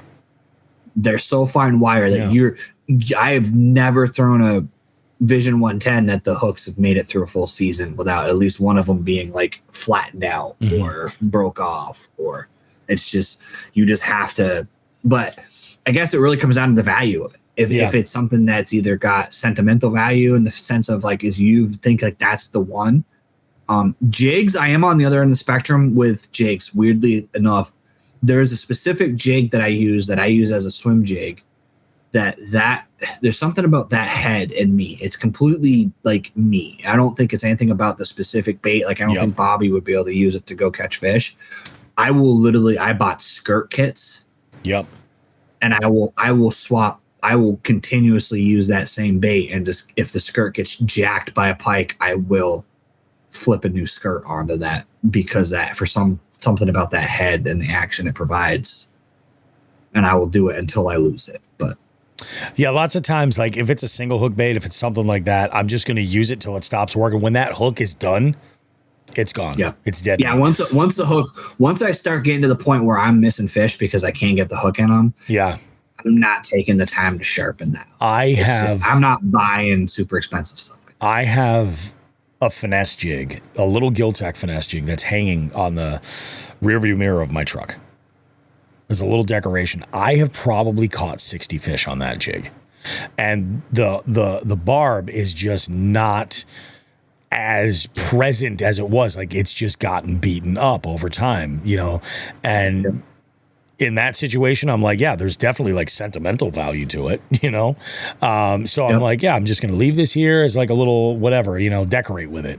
And, but yeah, when like for me, like it is hard baits. If it's something that's got a skirt, it's primarily a jig. That is, I'm gonna flip that pretty quick overall. We live in pike infested and pickerel infested waters, and anything with a like silicone skirt. It doesn't last long because they get it in their mouth and then they thrash it across those teeth. And the funny part is the skirts get thinner and thinner and thinner the more fish you catch because they just keep breaking pieces off every time you catch them. So. Yeah, absolutely. All right, let's take a listen. This is a quick call from Brandon. Bobby, who the fuck is Joe Brown? I gotta say, Mass has been good to your boy. I appreciate y'all's state. I love y'all state. Tight lines. I'm stoked. It helps that Brandon came up here and caught a new PB largemouth. I'm sure that helped to sell it. Dude, he was so fucking stoked, man. Videos in every single group chat. He's just like, dude, this is crazy. So, and how big was it? I'm not even sure. It was a good fish. And this is one of the things where like he was just like, yeah, we're looking at some maps and we're looking around and we found a spot. We're like, screw it, we'll go bank fish. And boom, he hooked it on a tiny crank. I don't know if it was one of those little like mega bass. I forget what's the one the Griffin might have been. Oh yeah. Might have been. It was something along those lines. But yeah, good for him, man. I'm stoked. That is badass. Now we got another call, and this one is the second call from Eli. Hey boys, it's Eli with a little bit of a follow-up to the last 2 weeks of FTGs. I don't honestly know where this would go in the podcast, but I figured you'd appreciate this recap. I feel like Joe has become the teacher that everybody tries to rile up to see how pissed off we can get the teacher. We all love the teacher, but it's just hilarious to watch them get pissed off. I had that teacher. I know you guys probably did too. Eighth grade keyboarding teacher. We all did it. Love you, Joe. But I think it's official that your new nickname has become Where the Fuck Is Joe Brown? See, boys. You know, it's so funny, man, because I recorded that last night with that podcasters roundtable, and like I said, I didn't even know that Joe was in the loop. Like, he was in the group chat and everything, but like didn't respond to shit. Like, he didn't confirm for anything, so I didn't expect him to show up. We're like halfway through recording, and then boom, all of a sudden Joe shows up, and I'm like, all right, this is cool. And he was like, man, I get a lot of shit in FTG in there. And listen to the show, listen to the whole Angler, and you'll get it. And then he's not here the next day to record the show. And granted, for totally understandable reasons. I get it. Like, he's on the road right now. I don't know if the brown bus broke down or what the hell happened. Last night, in fact, he had to leave early because they were at a rest stop set up with the brown bus, and like a security guard or somebody came by and was like, you guys have to leave. So they had to pack up and leave and hit the road. So yeah, he bounced early from that. So like, I get it.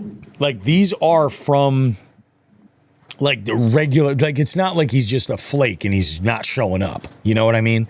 Like, this is like schedule and shit happens. So I definitely get it. But I definitely understand what Eli's saying, because you guys are laying into him something fierce. And I think it's got an effect.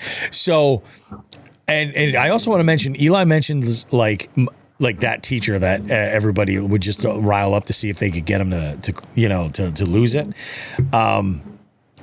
That was my 5th grade class. We went through 3 teachers that year. 3. One of them was like a wicked hard ass. He was great. And he had taken a job like somewhere across the country and like left. And then the person that came in and filled that spot. Oh, it's Janelle. Oh, she's got shit to talk about. Have you talked to her lately? I'm not, Mike? I'm not answering that one because she's going to say something on the podcast that I don't think she wants said in other places. Quite possible. Yeah. It's quite possible. Yeah, we'll have a conversation after we're done recording, because it's a wild ride. It's a wild ride. But yeah, we had one teacher, and the replacement that came in that filled in lasted I think maybe a month or 2, and then left. It was like, these children are terrible. And I should mention, I had like nothing to do with this. I was the good kid. You know what I mean? I was just like, holy shit, you guys are fucking out of your fucking minds. The 3rd teacher we got was basically, what's that teacher's name from Matilda? Miss Trunchbull? Something like that. That's something like that. Yeah, that's what she. We put a music teacher in the mental hospital. Well, no kidding. Like, literally, they had one foot in there. It was like a music theater teacher, and we just all refused to participate because we hated the teacher so much. And like, literally, it was one of those like gym style classes where all you had to do was like go up on stage and do whatever. Yeah. And we would just all sit there and stare at him, because he would like do all this ridiculous stuff that we didn't want to do when we were kids and defiant. And literally, like, he was just gone one week, and we had a sub for like 2 weeks straight. And then we found out that he was in Brattleboro Retreat, which is a mental hospital down south. That's awesome. You take the cake on that one. That was That's fucking hilarious, dude. All right, so. Is this called a follow-up? I think it is the follow-up from Matt. So let's see. This is the follow-up from Matt's FTG. Hey, guys. I was going to call in again about this whole camp and lake situation, but I guess I'll give Bobby a little bit of editing work to do. So I reached out to the environmental police after not receiving an email back for that. And then I got an email right away from the Program Specialist Navigation and Boating Infrastructure Unit, Bureau of Outdoor Recreation and Boating Division of Connecticut, DEEP. That's the most government name I've ever heard. Funny enough, that camp that so they were blowing the horn at me. I sent Bobby a separate message for that. They're blowing an air horn at me and everything like that. I'm totally allowed to be right up against the swimming buoys, just not in contact with them. And yes, they can absolutely ask me to move, especially if there's swimmers there. But there wasn't any swimmers there at the time. I would have been try to be a little bit more careful and not went so far into this one corner if there was actually swimmers because there's probably not going to be any fish in that area anyways if there's a whole bunch of people swimming. So anyways, but come to find out, that camp doesn't have a permit, or lack of a better term, for any roped off swimming areas per the state of Connecticut, which is pretty crazy to me. And they have to actually find a permit for that, or they're going to have to apply for it. Also, she was asking me about what camp it was, told her the name. She sent me a brochure and asked me if this was the swimming area. I said, sure. Yes, it is. And come to find out, there was a picture of their kids kayaking in that swimming area, which goes against the same rules as what they were yelling at me for. Yet I wasn't in the swimming area. So I found that pretty funny too. It's right on their brochure, with kids kayaking in the swimming area.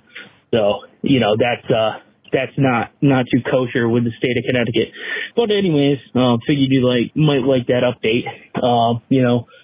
I'm going to say continue to fuck that guy, fuck that camp, whatever. Not the meaning of the camp or whatever, but the people there, so. All right, guys, I'll finally stop. Thank you. Have a good one. I think Todd said it best. He goes, that's called karma. That's what that is. Yeah, man. It's just, it's amazing. When I read that, I was like, that's crazy. And Matt did send in a text, and I'll read that text. And I think he texted this before he left this message. He goes, also, I didn't want to call back in, but the camp counselor had decided to blow an air horn at me from the shore and actually empty the air horn. I don't feel as though that was right, because that could be a safety hazard for somebody that thinks somebody was in danger. Even if there was a lifeguard on duty, they just hit the horn a couple of times, not actually hold the button down and totally dry up the air horn out that sort of for boaters or somebody that fell overboard or something like that. So again, that's also not cool in my eyes and very unprofessional. Honestly, a lot of these organizations, and I don't necessarily mean religious organizations, I'm talking about camps in general, are not very professional in general. A lot of the people that are working there are seasonal people. Some may take themselves way too fucking seriously. And the people that do generally work there full time are in marketing, because they're looking to get people to camp through the rest of the year. That's the name of the game. So it's again, with Matt, I love that he reached out to the EPOs to get some information about this and kind of uncovered what a shit show it really is. But I do think that for anybody else, just when you're in that moment, you're not going to win. You're not going to educate. They're not going to be like, holy shit, you're right. Because I'll tell you, that's never happened. You know what I mean? No. Somebody that's losing their mind is not rationally going to be like, maybe I'm in the wrong here. When they're freaking out on you. So just call the cops. Just call the cops. The worst part is, the worst part about this whole thing, and I was thinking about this, in between segments, is they were doing this in front of kids. They're in an environment where they're supposed to be teaching kids the right way to do things. Yep. And, be an example as a responsible adult, and sitting there calling him names. Who knows what names they were calling him, but I'm sure they weren't things that they wanted yelled in front of kids. I'm sure that they were very Christian names. I'm sure. So, you know what I mean? So you're setting up this whole other thing where you're not being a good person in front of children that you're supposed to be responsible for. If I was a parent and I found out that I paid money for my kid to go to camp to get this experience. Yeah. And they sat there and watched an adult scream at another adult, I would be pissed.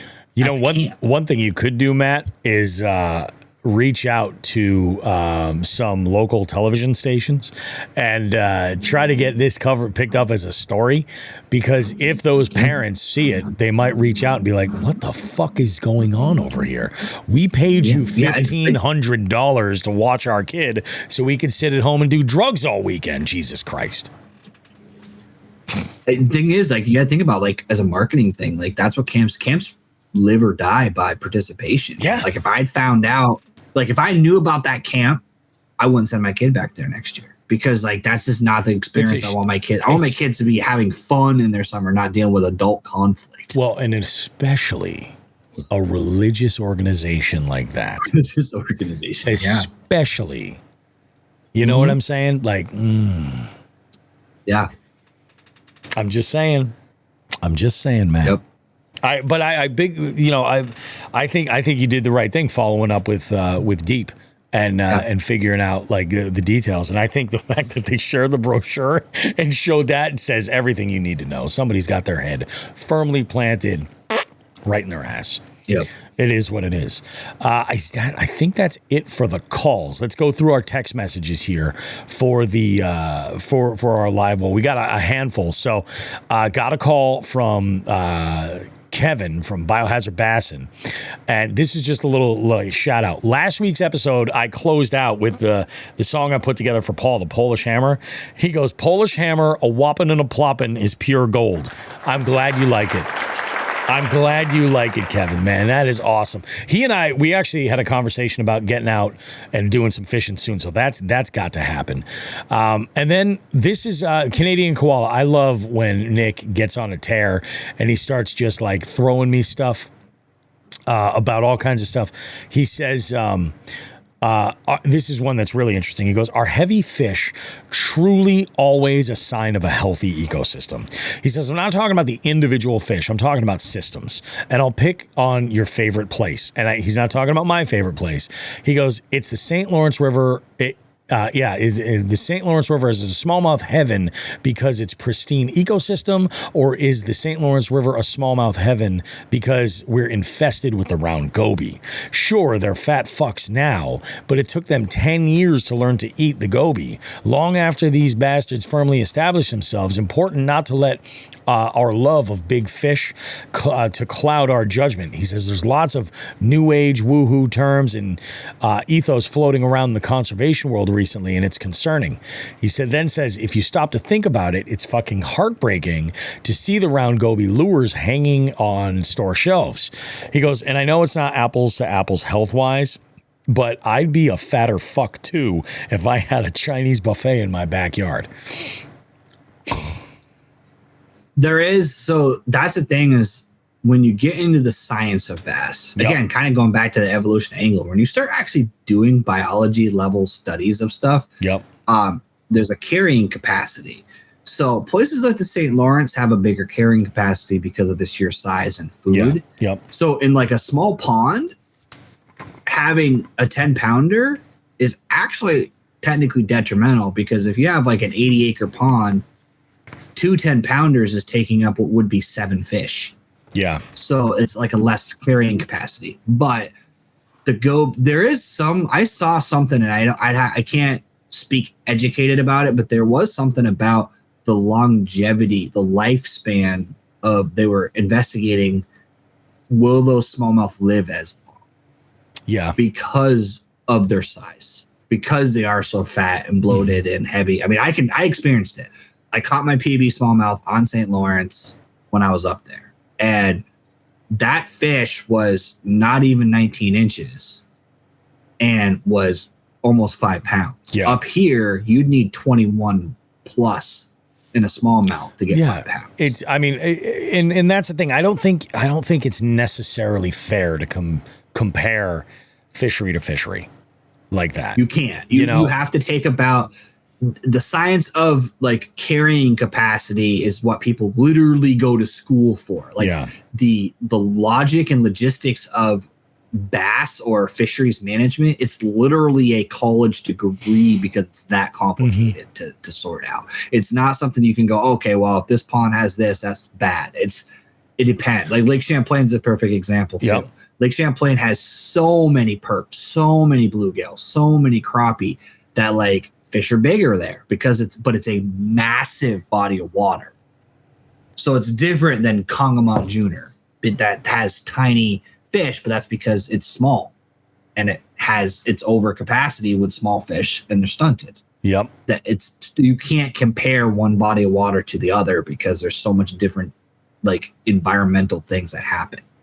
So, it's funny, like, and Nick talks about like, invasives, and he brings this up and all that, like, and I know I'm probably going way off topic here a little bit, but like recently while we're talking about this, there was a story that just dropped today that in South Kingston, Rhode Island, environmental officials are asking anglers to be on alert after an invasive northern snakehead was recently caught in Asa Pond in South Kingston.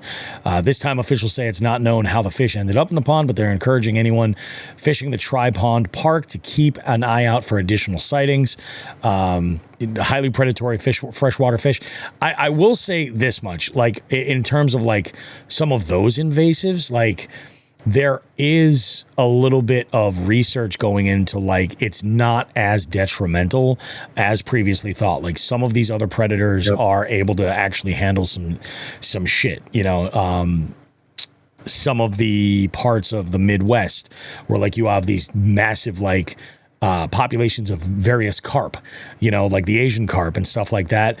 They're seeing that like flourishing species are able to handle the various life cycles, of these fish that are in there. So your bass and your crap are decimating some the newborn populations of snakehead, just gulping them down. But you have blue cats that are apparently like eating these adult carp with no problem. Nature will win out. It really will. It's you'd be surprised. You don't want to encourage it and you don't want to cause it, but nature a lot of times will balance itself. I get where Nick is coming from because like the fuckery is concerning. I get it, but like at the same time, it's like we're dudes that fish. Like we're not going to come up with the answers. You know what I mean? Like how do we implement that? You know what I mean? Like it's not realistic. I don't know. I don't think there's necessarily an answer for it. Like, I don't think that's my job to have the answer for, but it is interesting. And he does make a really good, comparison. I think that when he says like, do we have to really consider big fish a positive? I think it depends on who's making that judgment call. If you're saying it from the sports person's position, yes. For them, that is what they're after. They're after big fish, But I don't know. I had issues when Joe and I were talking last week, and we were talking about the measuring your fish via length versus weight. And I'm just like, I made a perfectly logical explanation why length is a superior measurement, and that's why DNRs go for it. But the reality is that weight makes headlines. Like, I get it. But, and I part of what Joe was saying, like, oh, yeah, look at the St. Lawrence River. I was like, but you can't compare the St. Lawrence River to the Connecticut River. They're different fisheries, The closest you could do would be maybe Champlain. Maybe. To the St. Lawrence River. And Champlain doesn't have I fish Champlain. Like, the fish are different there. Like, the fish are fatter. Yeah. But that's what I'm saying. Even those, I would say, you can't really compare, one to the other. I don't think it's a realistic comparison. And Champlain's got gobies in it too, doesn't it? What's that? Champlain has gobies in it too, doesn't it? Don't tell a fishing game that, but yeah. So they claim no. They're saying no. But here's the thing. How can it not? It's connected to the St. Lawrence. Champlain dumps into the St. Lawrence. Yeah, that's true.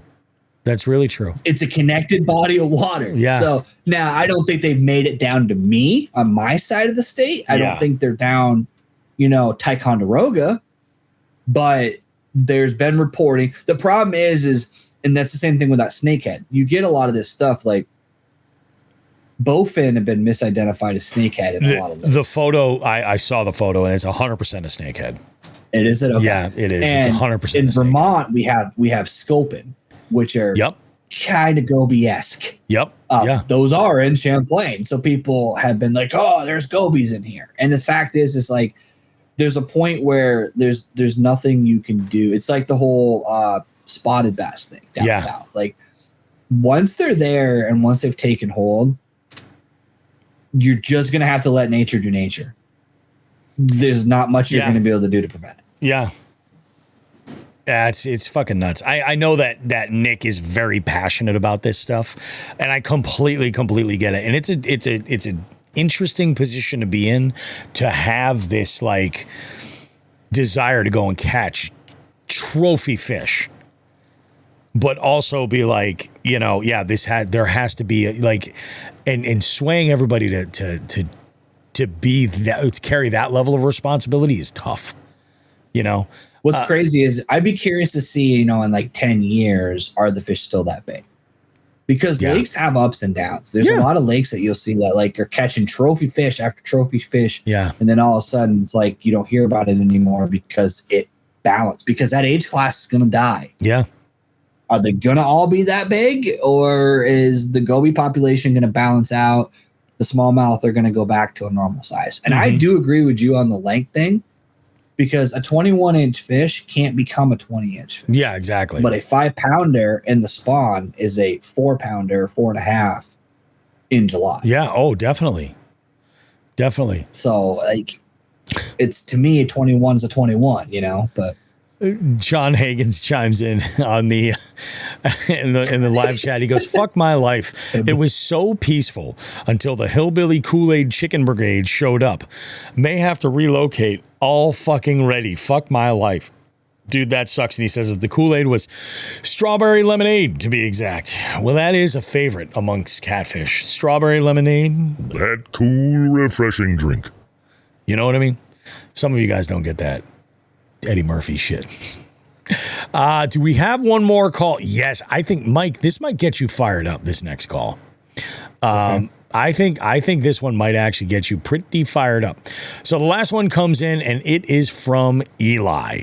And he says, "Can you do a deep dive on why catch boards and yak attack boards are the only boards allowed for Jigs and Bigs tournaments? I was thinking about buying a working class zero board that rolls up, because lugging around a Kitech board around the bank sucks. So I'm curious why the fabric ones aren't allowed in this tournament and many other many others. Shout out to Joe Brown. We love you. Just can't let you get a big head." So let me explain to you why. All right. The catch boards and the yak attack boards are the most rigid materials of a measuring board. A fabric board, if you put it on the ground and there's a divot, is now going to show your fish as being larger. Okay. It is not trustworthy. Okay. And I mean, how would you feel if you took a 1/2-inch dock on every fish because you were using that board? Probably not great. So just use the right one. Get the carbonite, get the plastic boards. They're rigid. Now, hog troughs, why don't we allow those? They aren't as rigid. They bend. And you can get an extra 1/4 inch by bending that board. It all gets down to what is able to be judged. And this is why last year the yak attack boards weren't on there, because I needed to have hands on one to see what they are. And this is why initially it was all about the catch aluminum boards. You know, because it's like that material, you're not going to bend it to be able to augment your catch. So a fabric board, a tape measure, your ruler on your paddle or your cooler is never going to fly. It might work if you're like, hey, is this fish legal to fucking keep or not? Awesome. That could work. Awesome. But when you have people in a tournament situation that are paying money, some of which take it ridiculously seriously, you can't allow certain allowances like that just because it's a pain in the ass to carry it around. When I did these tournaments, I specifically got the clutch, or the catch carbonite, because it was the lightest thing. Did it suck to lug around? Yes, but I did it. You know. So that's here's some things to take into consideration too. Catch, and I'm going to say this too, and it's going to be kind of contradictory in a sense. I hate that fucking orange yak attack board, because it's really hard to see the tail. So I'll be the first to admit the color of that board sucks for being able to judge fish. But that board, I had seen one. I'm actually part of the reason why that one's accepted, because I had talked to Bobby. I'd seen those in tournaments. I'd had my hands on there's them. other places that are using them. Yeah. those boards are not only rigid, not only helping to prevent cheating, because unfortunately in an environment where I could trust every single angler to be an honest, upstanding citizen every single day, then we could do it. But we can't trust that because we had guys cutting kayaks in half last year. Yeah, that's just an example of like, so you can't trust those boards. Yeah, and the reality is they're not there. Now, if we were to do like a tournament where it was just like prizes only and it was like the charity one, I wouldn't give a shit. I would not give a shit. Yeah, because I'll tell you right now, if somebody put a hog trough in the BCRF, I'm less likely to have it be an issue. You know what I mean? I really am. And Catch and Yak Attack are laser accurate. Yeah. They won't release a board if it's not correct. Other companies, I've set a hog trough next to a catch board and they were a 1/4 inch different. And that's the thing. Like John says here, he goes, because I know exactly what the weight that Eli's complaining about. He goes, I have a 32 inch and a 60 inch catch board. He goes, the 60 inch is heavy as shit. My 60 inch musky bumper is my favorite. Those are fucking, it's shitty. Like, the 60 inches you could use as a defense weapon. What I would do, honestly, Eli, is I would look into more creative ways to carry your catch board. Maybe look into attaching, like I think Yak Attack makes these and a few other things, these Yak Attack or kayak accessories where you can slide the catch board in and it will hold it. Find a way to fasten that to the back of your bag so it's just stuck to the side of it. Yeah, exactly. That guy right there. Find a way to fasten that to your bag. Put a carabiner, drill a hole through it, put a carabiner on You it. could literally strap this with a molly strap. Yeah. And then put your like that board right in vertical. There. Yeah.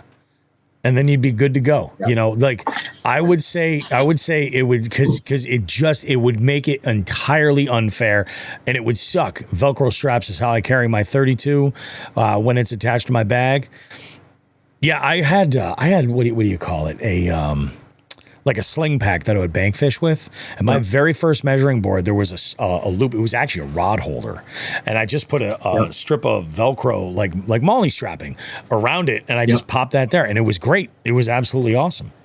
But yeah, But yeah, to answer your question, the thing is most of my job, honestly, I'll be honest, the running tournaments isn't that stressful for me. I have a remote. I'm literally at work right now. Like this is where I work 4 days a week.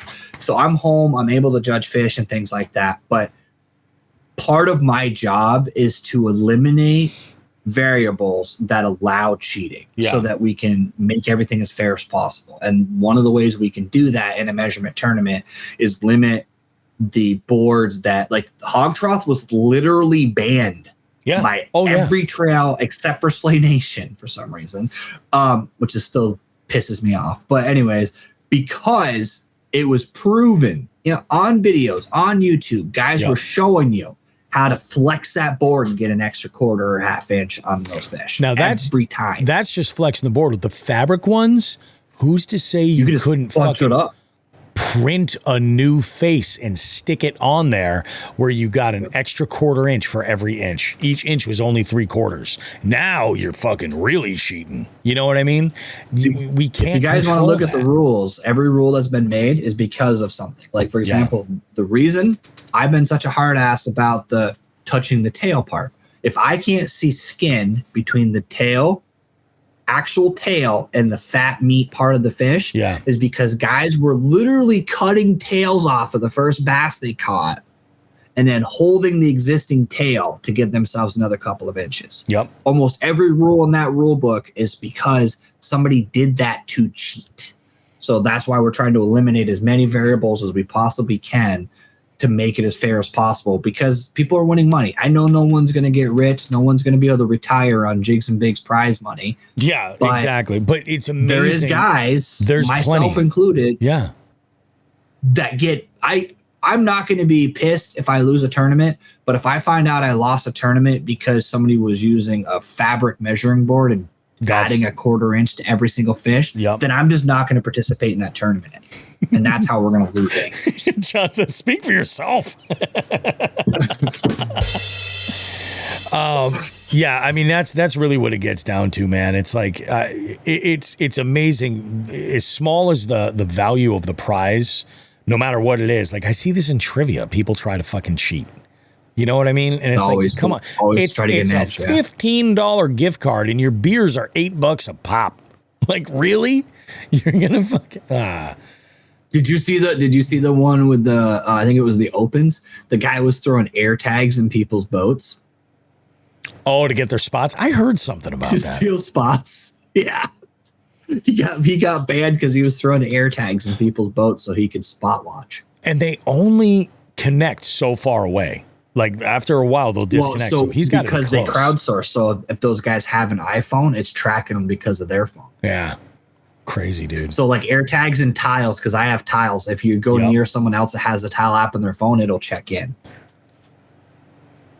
Yeah, it's fucking weird. But that's why, Eli, because we have to prevent every rule. Yeah. You guys may not realize this because me and Bobby had about 5 conversations in the off season before the tournament started about should we do this rule? How do we enforce this rule? Mm-hmm. How do we tweak this rule? We went through everything we went through. And we're also like, I'm not trying to be Bassmaster. I'm not trying to be Hobie. I don't want this to be like you feel like you can't compete because there's professional level anglers. But I also want to make sure that guys don't feel like, hey, I'm never going to be able to win because this guy is cheating. I have to play dirty in order to win. You know what I mean? Yeah. Or like those groups that like they're all entered and they just fish together and like, that's shitty. Communicating on the water. Yeah. Oh no, I know. It's, it's once something gets competitive, you always have people that are going to fuck with it. So you have to do the things that you can to keep people as honest as humanly possible because they're not. No. Oh my goodness. I would say this is a goddamn good show there, Mike. I think we did okay. I'm gonna text Joe later tonight and check in and see how he's doing. If AAA, I don't know, is it AAA that would come and help with the brown bus, a vehicle that size, or is it like I don't know. I think there's an actual like wrecker service or something like that. So I should call him later and be like, hi, I understand that you might need some extended warranty insurance on your vehicle.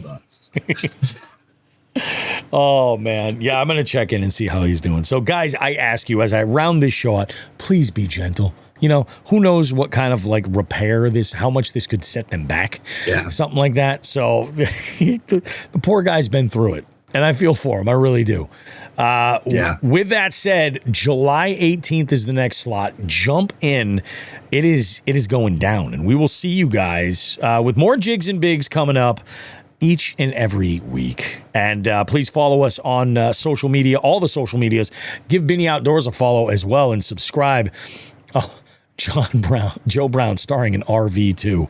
I love it. Hey, you guys have a good one. We'll see you in 7 days of more Jigs and Bigs goodness. Like we always say, tits and ass, smoke some grass.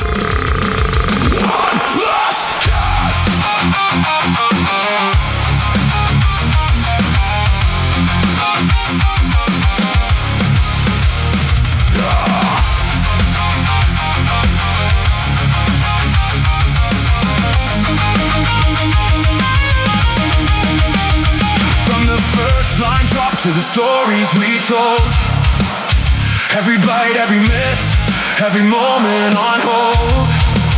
You showed up, tuned in, stayed through it all. Now we're reeling it back as the night starts to fall.